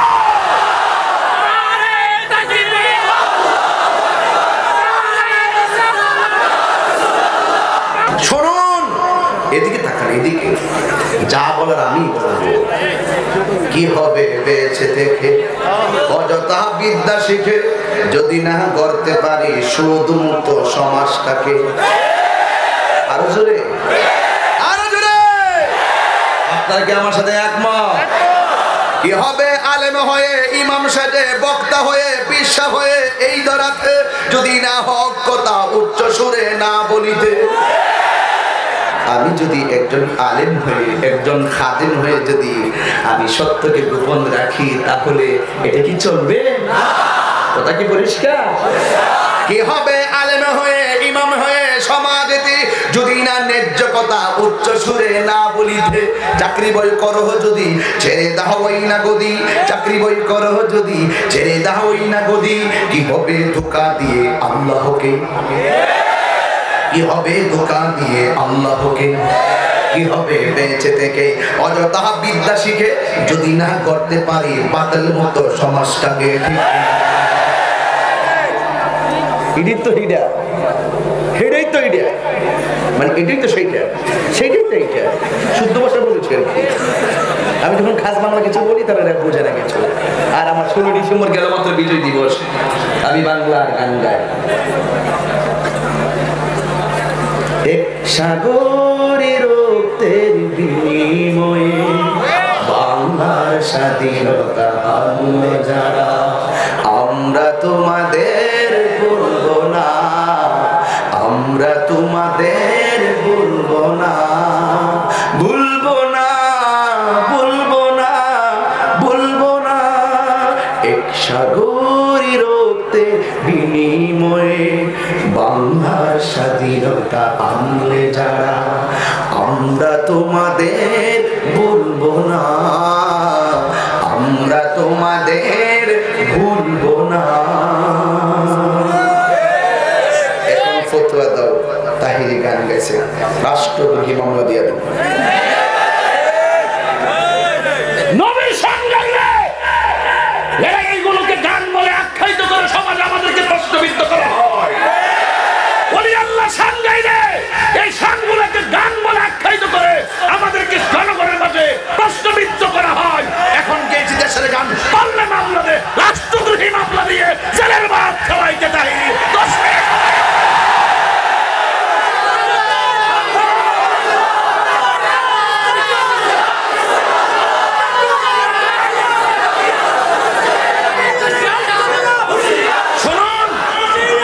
শুনুন, রাগ করতে আমি তাহিরি চাই না, আমি অনেক সময় বরদাস্ত করতে পারি না। স্টেজে ওঠার সময় আমাকে খুব বুঝাইয়া দেয়, কাউকে কিছু বলার প্রয়োজন নাই, শুধুমাত্র এই সামাজিক ওয়াজ করে যান। কিন্তু আমি তাহিরির বিরুদ্ধে বদনাম করেন, আমি কিছুই বলবো না। আমাকে আপনি বন্ড বলেন, আমি আপনাকে কিছুই বলবো না। আমাকে মাজার পূজারি বলেন, আমি কিছুই বলবো না। আমার 14 গোষ্ঠী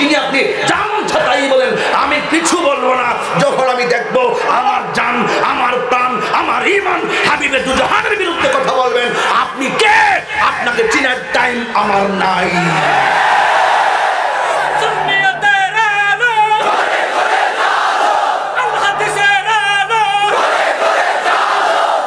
শুনুন, কষ্ট পেয়েছেন আপনারা? কথা একটাই, বাঁচলে বাঁচার মতো বাঁচ। জীবন বারবার, মরণ একবার। টাকার দাম বেশি না ইমানের দাম বেশি? যেই কবরে কেউ আপন হবে না, সেই কবরে আপন হাবিবে দুজাহান।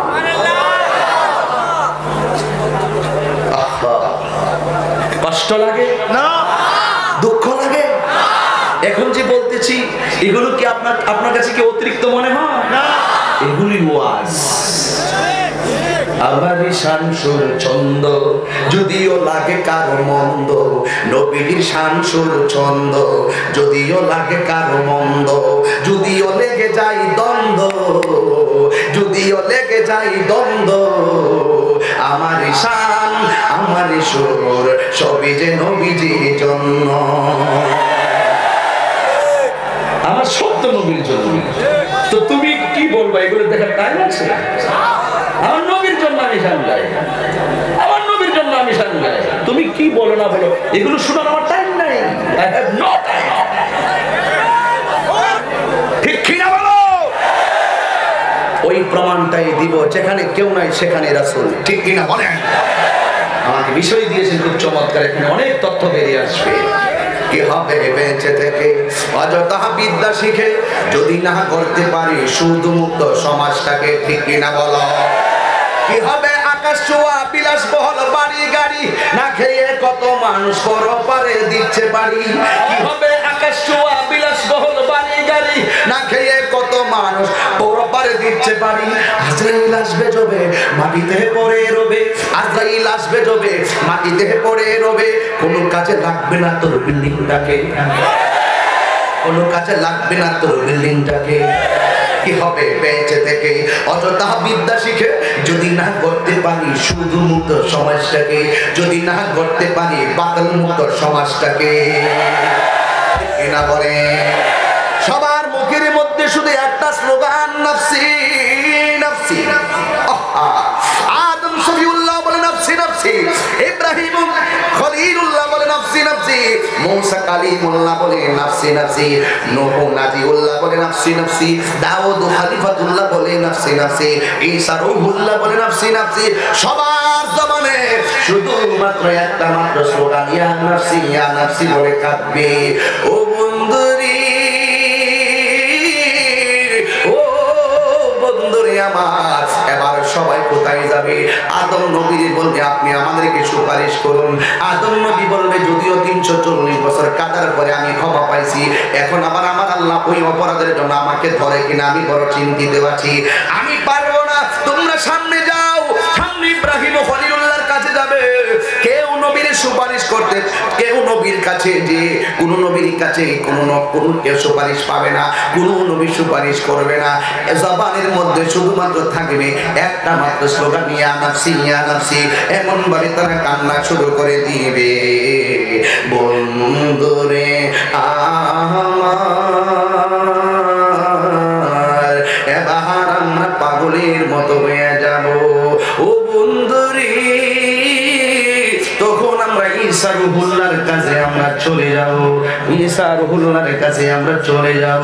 যাইয়া বলবো, ঈসা রূহুল্লাহ আপনি আমাদের জন্য একটু সুপারিশ করুন না। কিন্তু এর আগে আরেকটু ছোট্ট একটা নসিহত আছে, কি আমরা নূহ নবীর কাছে যখন যাব, গিয়ে বলবো নূহ নবী গো আপনি আমাদের জন্য একটু সুপারিশ করুন না। এবার নূহ আলাইহিস সালাম বলবেন না না আমি পারবো না, আল্লাহ আমার 3-4টা সন্তান দিয়েছিল, 3টা সন্তান আমার কথা মানছে আর একটা সন্তান আমার কথা মানে নাই। আল্লাহ যদি কই তুই তোর সন্তানটাকে আমি আল্লাহকে চিনাইতে পারলি না, তুই নবী হিসাবে তোর সন্তানের কাছে দাওয়াত দিয়ে কবুল করাইতে পারলি না, আমি আল্লাহর দরবারে কি জবাব দেব? নূহ নবী তার সন্তানদের বলছিল, এ বাবা আল্লাহর ইবাদত কর, আমি নবীর মান, কিন্তু আমি নবীরে তোর বাবারে তুই মান। কয় না না মানতাম না। 3 ছেলে মানলো না, জাত পেয়ে গেল। যারা মানলো নূহ নবীর সঙ্গে সবাই না জাত পেয়ে গেল। নিজের আপন সন্তান ডুবে ডুবে মারা গেল। এর দ্বারা প্রমাণ হয়ে গেল নবীর ছেলে বলেই কিন্তু নবী আল্লাহ প্রিয় হতে পারে নাই। নবীর সন্তান হওয়ার পরেও নবীর কাছে প্রিয় হতে পারে নাই, জাহান্নামী হয়ে গেছে। আমি একটা কথা বারবার বলতেছি, বারবার আবারও বলবো, পীর সাহেবের ছেলে পীর হবে তার মানে যোগ্যতা লাগবে। কথা বলেন ঠিক কিনা? যোগ্যতা লাগবে, যোগ্যতা।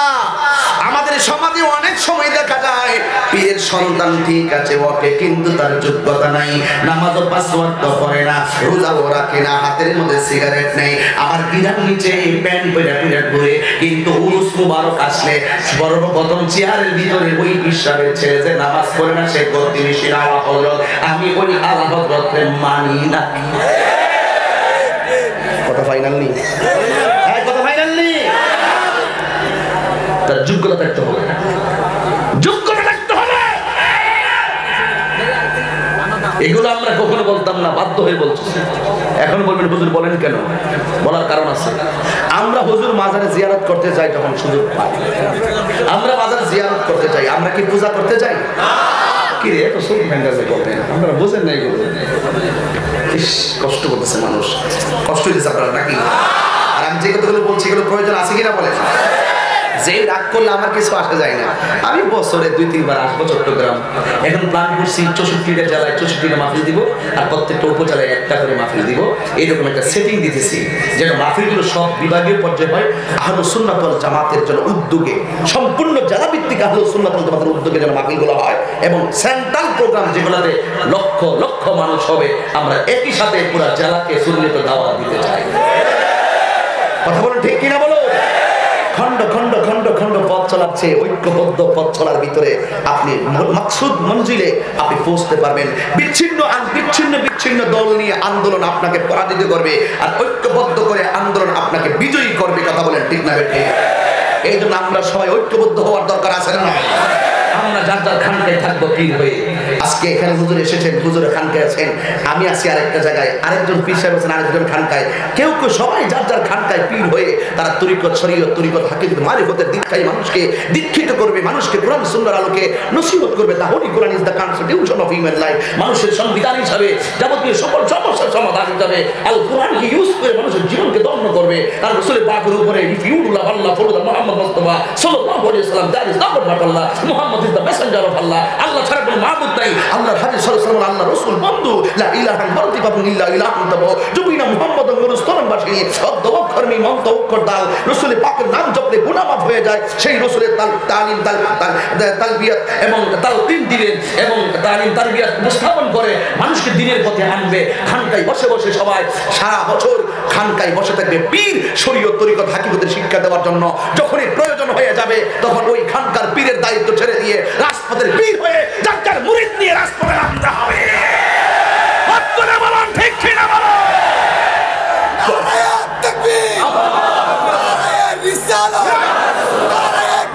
আমার কথাগুলো একটু দিতা লাগবে, কিন্তু সময় এসেছে সকলে ঐক্যবদ্ধ হওয়া। এখন সময়ের দাবি। এখন আপনি যত বিচ্ছিন্ন থাকবেন আপনার গলায় টিপ দিয়ে আপনাকে মেরে ফেলবে। আপনাকে প্রতিবাদী হতে হবে। আমি তাহিরি মানুষ হিসেবে ছোট হতে পারি, কিন্তু ভিতরে একটা স্বপ্ন, যদি আমরা টঙ্গীর ইজতেমায় গিয়ে যদি আমরা সুন্নি ইজতেমা করতে পারতাম। এটা আমার একটা সময়ের দাবি, এটা আমার সময়ের দাবি। এটা জাতীয় সম্পদ, এটা কেবল একটা গোষ্ঠী ব্যবহার করবে না, সেটা ব্যবহার করার অধিকার আমাদের রয়েছে। সেই দাবি নিয়ে একটা রাজপথে ডাক আসবে, সেই দাবি নিয়ে আমাদের সকলকে কথা বলতে হবে। এটা বাংলাদেশের জাতীয় সম্পদ, এটা কাহার কোন ব্যক্তির পিতৃ সম্পত্তি নয়। এটা আমাদের সরকারের কাছে জোর দাবি। প্রয়োজনে ওরা একদিন করুক, 7 দিন করুক, আমরাও বছরে 7 দিন সেই জায়গায় থাকতে চাই। এটা বেইনসাফি হচ্ছে আমাদের প্রতি। রাগ করতেছেন নাকি আপনারা? এটা কি রাষ্ট্রীয় বিরোধী কথা না, এটা ইমানি কথা। এই জন্য বলতে চাচ্ছি, এই জন্য আমরা সেখানে যেতে হবে। সেখানে একটা ডাক আসবে আপনাদের কাছে, এই ডাকটা আমার হৃদয়ে লালন করতেছি। সময় আমরা সেই দাবি স্মারকলিপির মাধ্যমে প্রধানমন্ত্রীর দফতরে পাঠাইতে চাই কি চাই না? আমার সাথে কারা কারা একমত হাত তুলে দেখান। স্লোগান হবে, স্লোগান হবে।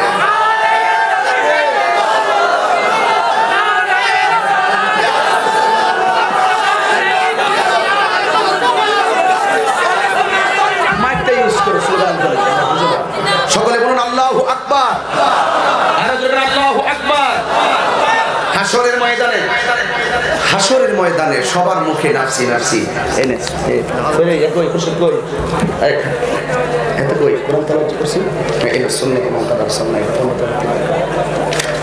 শোনো, একটি কথা বলি, সব নবীদের মুখে নাফসি নাফসি। হুজুর আমি নিজের কানে হুজুর শুনেছি, আমি নিজে বক্তব্যটা দেখেছি। হ্যাঁ, ভালো হাফেজ, খুব ভালো হাফেজ। আমি নিজের চোখে বক্তাকে দেখেছি। রাজনীতিবিদ আপনারা এখানে অনেকে আছেন, মাইন্ড করেন না। নিজের কানে শুনেছি, আমি তাকে ব্যক্তিগতভাবে চিনেছি, যদিও আমি তার বাড়িতে যেতে নাহি পেরেছি, যদিও তার বাড়ি ঘর নাই চিনতে পেরেছি। সে বলেছে হাসরের মাঠে আল্লাহ রসুল সুপারিশ করবে দূরের কথা, নিজের জীবন নিয়েই নাকি ঠেলা ঠেলি। আপনি যদি নবীর উম্মত কেমনে ঠান্ডা হয়ে বসে থাকবেন? হাত বাম দিবি পা, আমার গ্রাম হইতো তাহলে বলতাম সুরটা দিয়ে, এখন কইতাম না। আপনাদের শুনেন শুনেন শুনেন একটা কথা শুনি, আপনারা কিন্তু এইভাবে আমাকে বলার জন্য উৎসাহ করেন, কিন্তু দেখা যায় অনেকে আবার এটারে অতিরঞ্জন করে। এগুলো আমি আগে বুঝতাম না, এখন কিছুটা বুঝি। খারাপ লাগতেছে। আমার হুজুর বলতেছে, আমার বাস্তবে আজকে দেখছে, ইউটিউবে অনলাইনে অনেকবার দেখছে। হুজুরকে অনেক মোবারকবাদ যে হুজুর আমার জন্য একটু খাস করে দোয়া করবেন, এটাই হলো আপনার কাছে প্রত্যাশা। হুজুর একটি কথা বলি, রসুল ছাড়া কি হাসরে কেউ আপন আছে? আপন আছে? চাপার জোরে বলবো না, দলিল দিয়ে বলবো। আমি যে কথাটা বলতেছি, হুজুর বুখারী শরীফের 2য় খণ্ড কিতাবুল আম্বিয়া, টোটাল হাদিসটা আমরা যে এই নবীর কাছে ওই নবীর কাছে যাব, ওই নবী কিতাবুল আম্বিয়াতে টোটালি হাদিসটা আছে। এই হাদিসটা আমি এখন বাংলায় বলে বলে পড়তেছি, বুখারী শরীফ থাকলে আমি দেখে দেখে বলতাম বোঝার জন্য। তো সমস্ত নবীগণ বলবে আমরা পারবো না, কিন্তু ঈসা নবী একটা ব্যতিক্রম কথা বলবে যে আমি যদিও পারবো না, তোমাদের জন্য একটা রাস্তা দেখাই দিতে পারি। এই রাস্তাটা কি? সুন্নাতামান কাদ আরসালনা ক্বাবলাকা মির রাসূলিনা ওয়ালা তাজিদুনি সুন্নাতিনা তাহবিলা আকিমি সলাতা লিদুলুকি শামসি ইলা গাসাকিল লাইলি ওয়া কুরআনাল ফাজর ইন্না কুরআনাল ফাজরি কানা মাশহুদা ওয়া মিনাল লাইলি ফাতাহাজ্জার বিহি নাফিলাতাল লাকা আসা আইয়া বাসাকা রাব্বুকা মাকামাম মাহমুদা। সুবহানাল্লাহ। মাশাআল্লাহ। এই সবাই হাত তুলে বলো মারহাবা। এটাও চিনতেন না, মাকামে মাহমুদ আর একটু সহজ করে দেই। এগুলো আপনারা বুঝতেন না, হাফেজ সাহেব বুঝছে, 15 পারা থেকে বের করে ফেলাইছে। কিন্তু আরেকটা সহজ মানে মাকামে মাহমুদের ঠিকানা দিয়ে দেই, যখনই শুনবেন তখনই মনে মনে ধারণা করবেন ওই মাকামে মাহমুদের গুড়ায় আমার রাসূল থাকবে। আল্লাহুম্মা রাব্বা হাযিহি দাওয়াতি তাম্মা ওয়াস সালাতিল কাইমা আতি মুহাম্মাদানিল ওয়াসিলাতা ওয়াল ফাদিলা ওয়াদ দারাজাতুর রাফিআ ওয়া বা'আসহু মাকামান মাহমুদা। প্রতি আযানের দুয়ার ভিতরেই তো মাকামে মাহমুদ বলতেছি, বা মাকামে মাহমুদটা কি জিনিস সেটা তো আমরা জানি না। ফাতাহাজ্জাত বিহি নাফিলাতাল লাক আসা আইয়া বা'আসাকা রাব্বুকা মাকামান মাহমুদা। আমাদের উপরে নামাজ হলো 5 ওয়াক্ত, রাসূলের জন্ম ছিল 6 ওয়াক্ত, আর আল্লাহ পাক মাকামে মাহমুদটা দান করবেন তাহাজ্জুদ নামাজের বদৌলত। সুবহানাল্লাহ বলেন। এর জন্যই তো আমার রাসূল বলেছেন 5 ওয়াক্ত নামাজ যারা নিয়মিত পড়ে এর সাধারণ বান্দা থেকে আল্লাহর খাঁটি বান্দা হয়। আর 5 ওয়াক্ত নামাজের পাশাপাশি যারা বেশি বেশি নফল ইবাদত করে, তাহাজ্জুদের নামাজ পড়ে, আওয়াবিনের নামাজ পড়ে, ইশরাকের নামাজ পড়ে, তাশবিহের নামাজ পড়ে, নফল ইবাদত করে, লাইলাতুল কদরের নামাজ পড়ে, বরাতের নামাজ পড়ে, যার জীবনে যত বেশি নফল ইবাদত থাকবে আমার আল্লাহ ওই খাঁটি বান্দাটাকে শেষ পর্যন্ত আল্লাহর বন্ধু বানায় দেয়।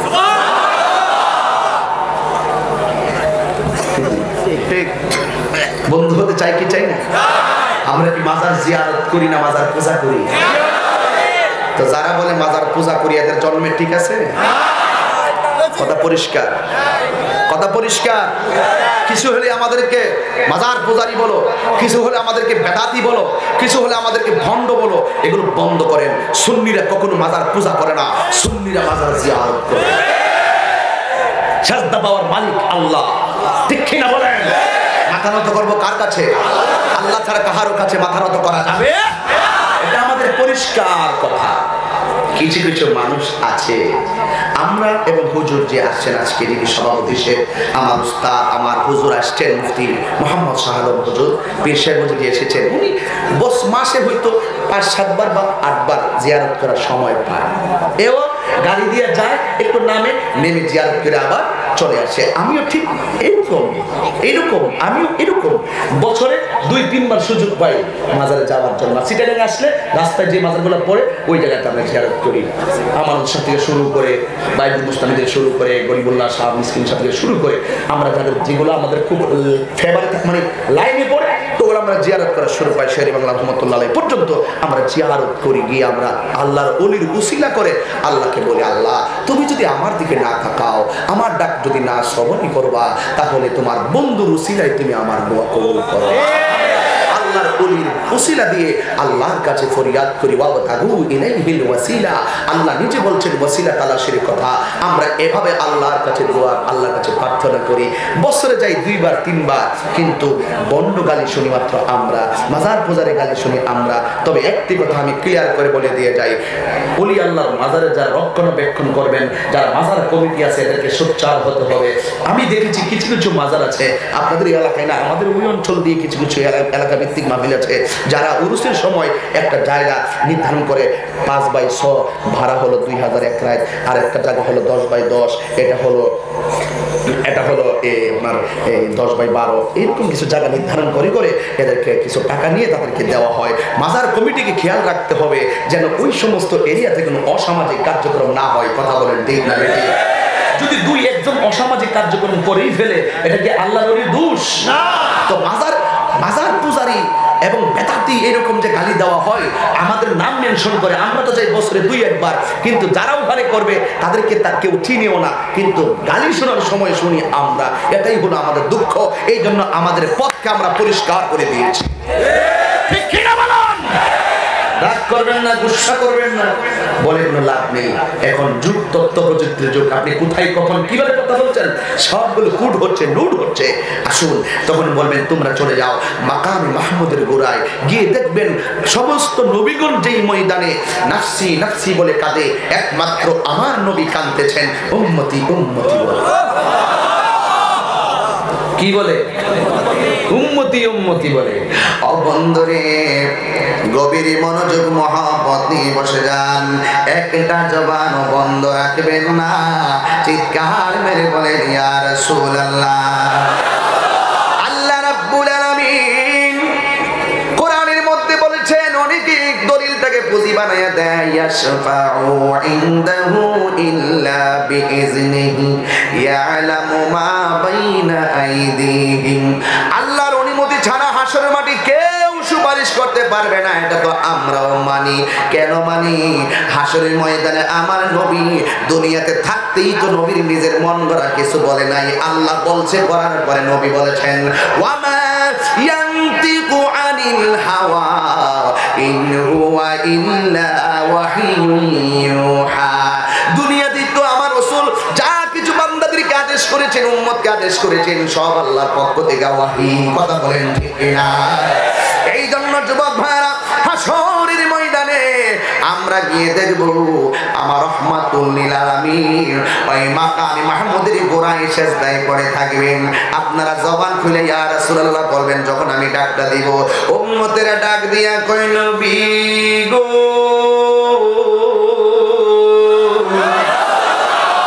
মায়ার নবীজি, আমরা সব নবীর কাছে গেলাম, কিন্তু কোন নবী আমাদের দেখে মায়ার হাত বাড়ায় নাই। ইয়া রাসূলুল্লাহ নবী, আমরা আপনার কাছে এসেছি, তবে একটা কথা মনে রাখবেন, হাসরের ময়দানে সর্বপ্রথম হিসাব হবে নামাজের হিসাব। কথা বলেন ঠিক না? সর্বপ্রথম হিসাব হবে নামাজের হিসাব। সব উম্মতের যাইয়া আমার নবীরে বলবেন, ইয়া রাসূলুল্লাহ, ইয়া হাবিবাল্লাহ, নবী গো, আপনার উম্মত বিপদে পড়ে শেষ ভরসা করে আপনার কাছে এসেছি, মেহেরবানি করে আপনি আমাদের জন্য একটু সুপারিশ করুন না। নবী আমার জবান, নবী আমার সির মুবারক তুলবেন না, সাজদার ভিতরে আমার নবী পড়ে থাকবে। কেন পড়ে থাকবে? 2টা কারণ আছে। 1 নম্বর কারণ, আল্লাহ হাসরের ময়দানে 2টা রং ধারণ করবে, একটা হলো কাহার, আরেকটা হলো রহিম। হাসরের ময়দানে আল্লাহ থাকবে কঠিন কাহার, আল্লাহর সামনে কথা বলার কারো ক্ষমতা নাই। আমার নবী তখন সিজদার ভিতরে পড়ে থাকবেন। আল্লাহ রাব্বুল আলামিন কাহার হয়ে থাকবেন।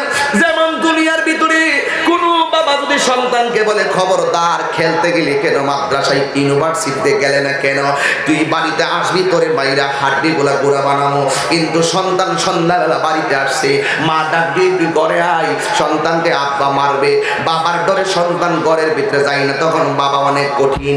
যখন রাত 10টার পরে বাবা ডাক দিয়ে কয় আইসা পর ঘরের ভিতরে চলে আয়, ঘুমায়া যায়। দয়া করো না, দয়া করো না গো নবী, দয়া করো না, তুমি ছাড়া হাসরের দিনে আপন কেহ নাই, ঠিক কিনা বলে?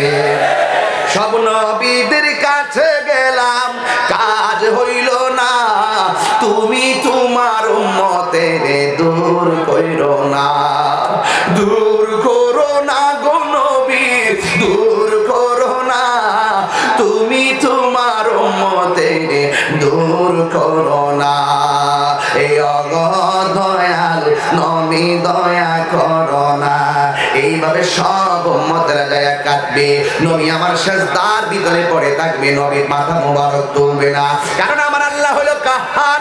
নবীর একটাই কথা, আমার আল্লাহ যতক্ষণ পর্যন্ত আমারে ডাক দিবে না ততক্ষণ পর্যন্ত মাথা ঠেকাইলাম আমি তুলব না। এই কথা বলার পরে আমার নবী পড়ে আছেন শেষ পর্যন্ত। যেই নবী উহুদের জমিনে ইসলামকে দ্বীনকে প্রতিষ্ঠা করতে যায় আর রক্ত ঝরাইয়া উম্মতকে বলে নাই যেই নবী তায়েফের জমিনে রক্ত মুবারক ঝরাইয়া উম্মতের বলে নাই, যেই নবী বদরের জমিনে এত ত্যাগের মধ্যে থেকে রমজানে উম্মতকে বলে নাই, কথা বলেন ঠিক কিনা? যেই নবী সারাটা জীবন রমজান মুবারকের ভিতরে সিজদায় পড়ে পড়ে উম্মতি উম্মতি বলে কেঁদেছে, সেই নবীর কাছে হাসরের ময়দানে উম্মতে গিয়া কই নবী গো মেহেরবানি করে একটু আমাদেরকে সুপারিশ করুন না, কিন্তু দেখা যায় আমার নবী মাথা মোবারক তোলে না। শেষ পর্যন্ত নবী যখন পড়ে আছে পৃথিবীর সবাই আল্লাহর সন্তুষ্টি কামনা করে আর আমার আল্লাহ নবীর সন্তুষ্টি চায়, বন্ধু নবী সিজদায় পড়ে আছে, শেষ পর্যন্ত আমার আল্লাহ ডাক দিয়া কয় বুখারী শরীফের 2য় খণ্ডের শেষ দিক দিয়ে এভাবে এসেছে, ইয়া মুহাম্মদ সাল্লাল্লাহু, জীবনে আল্লাহ কোনদিন নবীর কোরআনে ইয়া মুহাম্মদ কইয়া ডাক দেয় নাই। এক জায়গায় ডাক দিছে ইয়া আইয়ুহান নবী, ও নবী, আরেক জায়গায় ডাক দিছে ইয়া আইয়ুহাল মুজাম্মিল, ও কম্বলওয়ালা, আরেক জায়গায় ডাক দিছে ইয়া আইয়ুহাল মুদাসসির, ও চাদরওয়ালা, আরেক জায়গায় ডাক দিছে ইয়াসিন তাহা, এভাবে নবীকে ডাক দিয়েছেন। আল্লাহ কোরআনের ভিতরে রাসূলকে ইয়া মুহাম্মদ কইয়া ডাক দেয় নাই, কিন্তু হাসরের ময়দানে আল্লাহ ডাক দিয়ে বলে ইয়া মুহাম্মদ সাল্লাল্লাহু আলাইহি ওয়াসাল্লাম ইরফা রাসাকা, বন্ধুর দরবারে বন্ধু থাকবি গো, মাথা মুবারক নিচু করে থাকা শোভা পায় না। আল্লাহু আকবার। ইরফা রাসাকা, আপনার মাথা মুবারক তুলুন। যেই মাত্র নবীর আল্লাহ কইছেন মাথা মুবারক তুলুন, এর মানে হলো আল্লাহ কাহার থেকে রহিমে পদার্পণ করেছেন। এই কথা যখন হলো আল্লাহ রাব্বুল আলামিন যখন বন্ধু নবীরে ডাক দিল ইয়া মুহাম্মদ সাল্লাল্লাহু আলাইহি ওয়াসাল্লাম, এরপর রাসাক ওয়াসাল তুতা, যখন বলছে নবী মাথা মুবারকটা তুলুন, ওয়াসাল তুতা, আপনি আমার কাছে চান আমি আল্লাহ আপনাকে দিব, ওয়াসফাতু শাফা, ও বন্ধু আমি আল্লাহ জানি কে নেকি কে বদি গো, আমি আল্লাহ জানি কে জান্নাতি কে জাহান্নামী, ও বন্ধু নবী গো আমি আল্লাহ জানি কার নেকি কত, কে কার বদি কত, কে ভালো কে মন্দ, এরপরে আমি জানাইব মিজান, আপনার শান যে কত মহান আমার দরবারে তা হয়ে যাবে হাসরের ময়দানে প্রমাণ। আল্লাহু আকবার। ইয়া রাসূলুল্লাহ, নবী গো আপনি আমাদের জন্য সুপারিশ করুন। আল্লাহর আওয়াজ পায়া আমার নবী মাথা মোবারকটা তুলবেন, আল্লাহ রাব্বুল আলামিন ডাক দিয়ে কয় ওয়ালা সাউফা ইউতিকা রাব্বুকা ফাতারদা,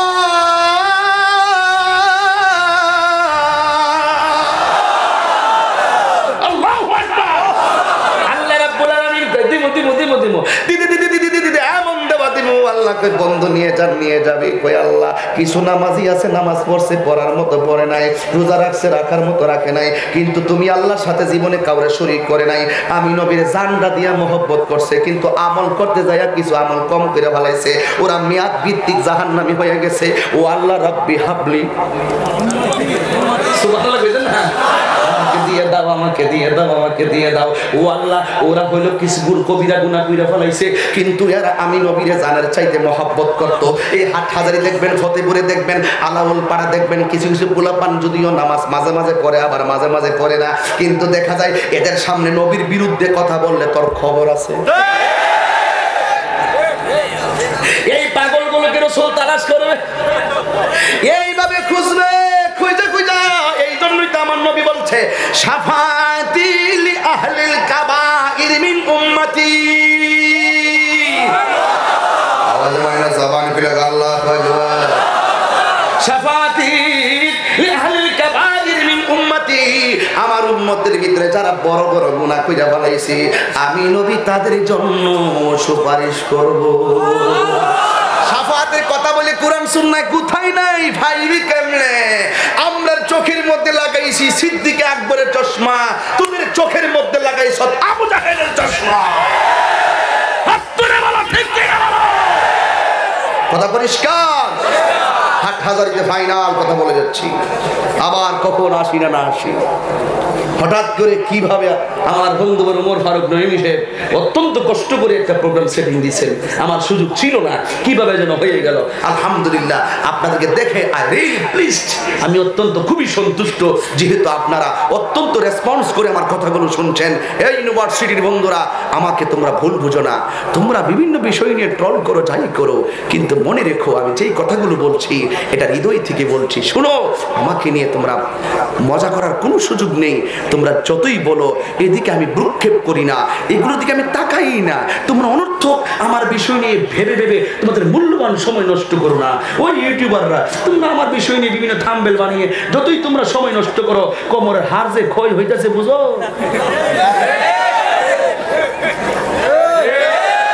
কথা বলুন ঠিক কি না বলুন? রব্বি হাবলি উম্মতি কয় কি কয় সুপারিশের কথা কোথায় নাই, হুজুর আছেন এখানে। বলেন নবী দলিল, বলেন নবী সাল্লাল্লাহু আলাইহি ওয়াসাল্লাম ইয়াসফাউ ইয়াউমাল কিয়ামাতি সালাসাতুল আম্বিয়াউ সুম্মাল উলামাউ সুম্মা শুহাদা। হাসরের ময়দানে তিন ধরনের মানুষ আল্লাহর দরবারে কথা বলবেন। এক হলো নবী রাসূলগণ, দুই হলো আলেমগণ, তিন হলো নবীগণ। এটার মধ্যে আবার ব্যাখ্যা আছে, নবী রাসূলগণ, আলেমগণ, শহীদগণ আল্লাহর কাছে ডাইরেক্ট সুপারিশ করতে পারবে না, ওরা যায়া ধরবে আমার নবীরে। একমাত্র আল্লাহ যখন হাকিম হবে ওই ময়দানে উকিল হবে একজন, তিনি হল রাহমাতুল লিল আলামিন। ঠিক কি না বলো? আরে কান্দে নবী ইয়া উম্মতি, উম্মতের কি হবে গতি গো, উম্মতের জান্নাত দিয়া শান্তি দাও হাবিবের প্রাণ। রোজ হাসরে বসবে তোমরা নূর নবীর শান। কথা বলেন ঠিক কি না? আমার নবীর শান হাসরের ময়দানে তারা প্রমাণ পাবেন। এই জন্য যারা বলে নবী সুপারিশ করতে পারবে না, আমি বলবো তোমাদের জন্য সুপারিশ করবে না। কিন্তু আমরা গুনাহগার, আমরা অপরাধী, কিন্তু আমাদের নবীর সুপারিশ ছাড়া আমাদের কোনো উপায় নাই। কথা বলেন ঠিক কি না? এরপরে আমার আল্লাহ বলেন বন্ধু নেন, বন্ধু নিয়ে নিবে, ও বন্ধু নেন, আরো নিয়ে নিবে, নিতে নিতে নিতে নিতে নিতে নিতে ওয়ালা সাউফা ইউতিকা রাব্বুকা ফাতারদা।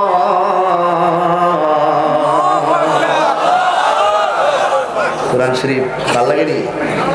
যদি আগুন লেগে ধ্বংস হয়, যদি আগুন লেগে ধ্বংস হয় হাটহাজারি বইয়ের দোকান, বিশ্ব থেকে হারাবে না পবিত্র কোরআন, বিশ্ব থেকে হারাবে না পবিত্র কোরআন। পাকিস্তানের সামরিক শাসক মরল বিমান দুর্ঘটনায়, ভাই বিমান পড়ে ছাই হইল কোরআন না। এ এমন ইতিহাস আছে না নাই? ফেসবুকে পাবেন আপনারা বেশি বেশি কত ঘরে আগুন লাগছে, কোরআন মধ্যে কোরআন পড়ে আছে, কোরআন শরীফ পড়ে নাই, এমন কিছু ফেসবুকে পাওয়া যায় কি যায় না? পাকিস্তানের সামরিক শাসক মল্ল বিমান দুর্ঘটনায় ভাই ও বিমান পুড়ে ছাই হইল, কোরআন পড়ে না। ঠিক কি না বলে? কি করে পূর্বে কোরআন, কি করে পূর্বে কোরআন, আগুনের তেজ আছে বিশ্ব জুড়ে লক্ষ লক্ষ কোরআনে হাফেজ। কোরআনের সুর মাঝে শুনেছি যে নাম, আজানের সুর মাঝে শুনেছি ও নাম। ঠিক না? ও নাম শুনেছি আমি আমার দই, এ রাসূল নবীজি তোমায়, এ রাসূল নবীজি তোমায়। চট্টগ্রাম বিশ্ববিদ্যালয়ের অনেক ছাত্রদের পক্ষ থেকে একটি দাবি হলো আযান দেওয়ার জন্য। আল্লাহু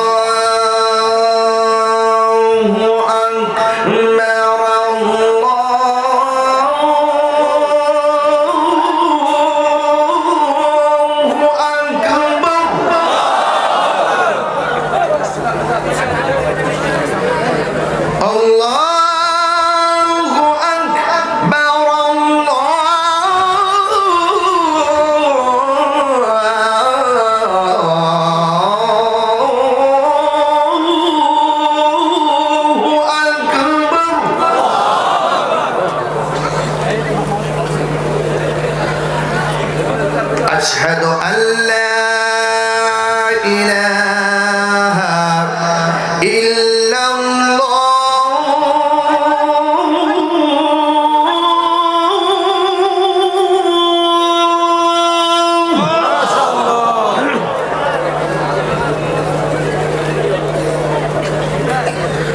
أشهد أن لا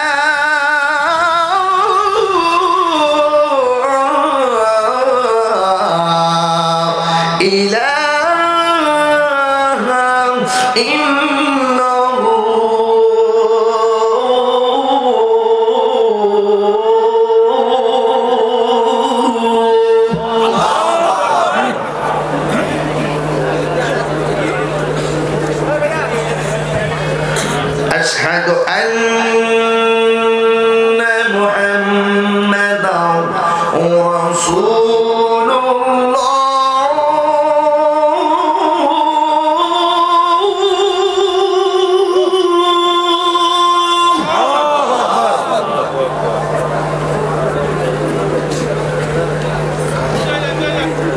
أشهد أن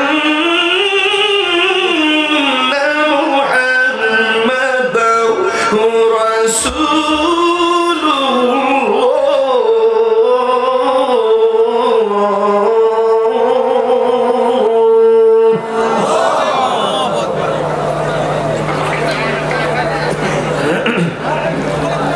حي على الصلاة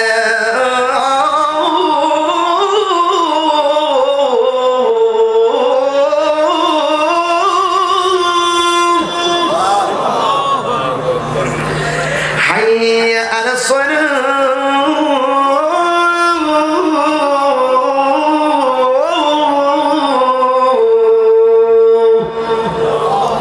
আল্লাহ পাক আমাদের সকলকে 5 ওয়াক্ত নামাজ জামাতে পড়ার তৌফিক দান করুন। আমিন। জবান খুলে বলে আমিন। আর আসিব ফিরে হাট হাজারির তীরে, হয়তো আমি সামনে পারবো না, বেঁচে থাকলে 2 বছর পরে।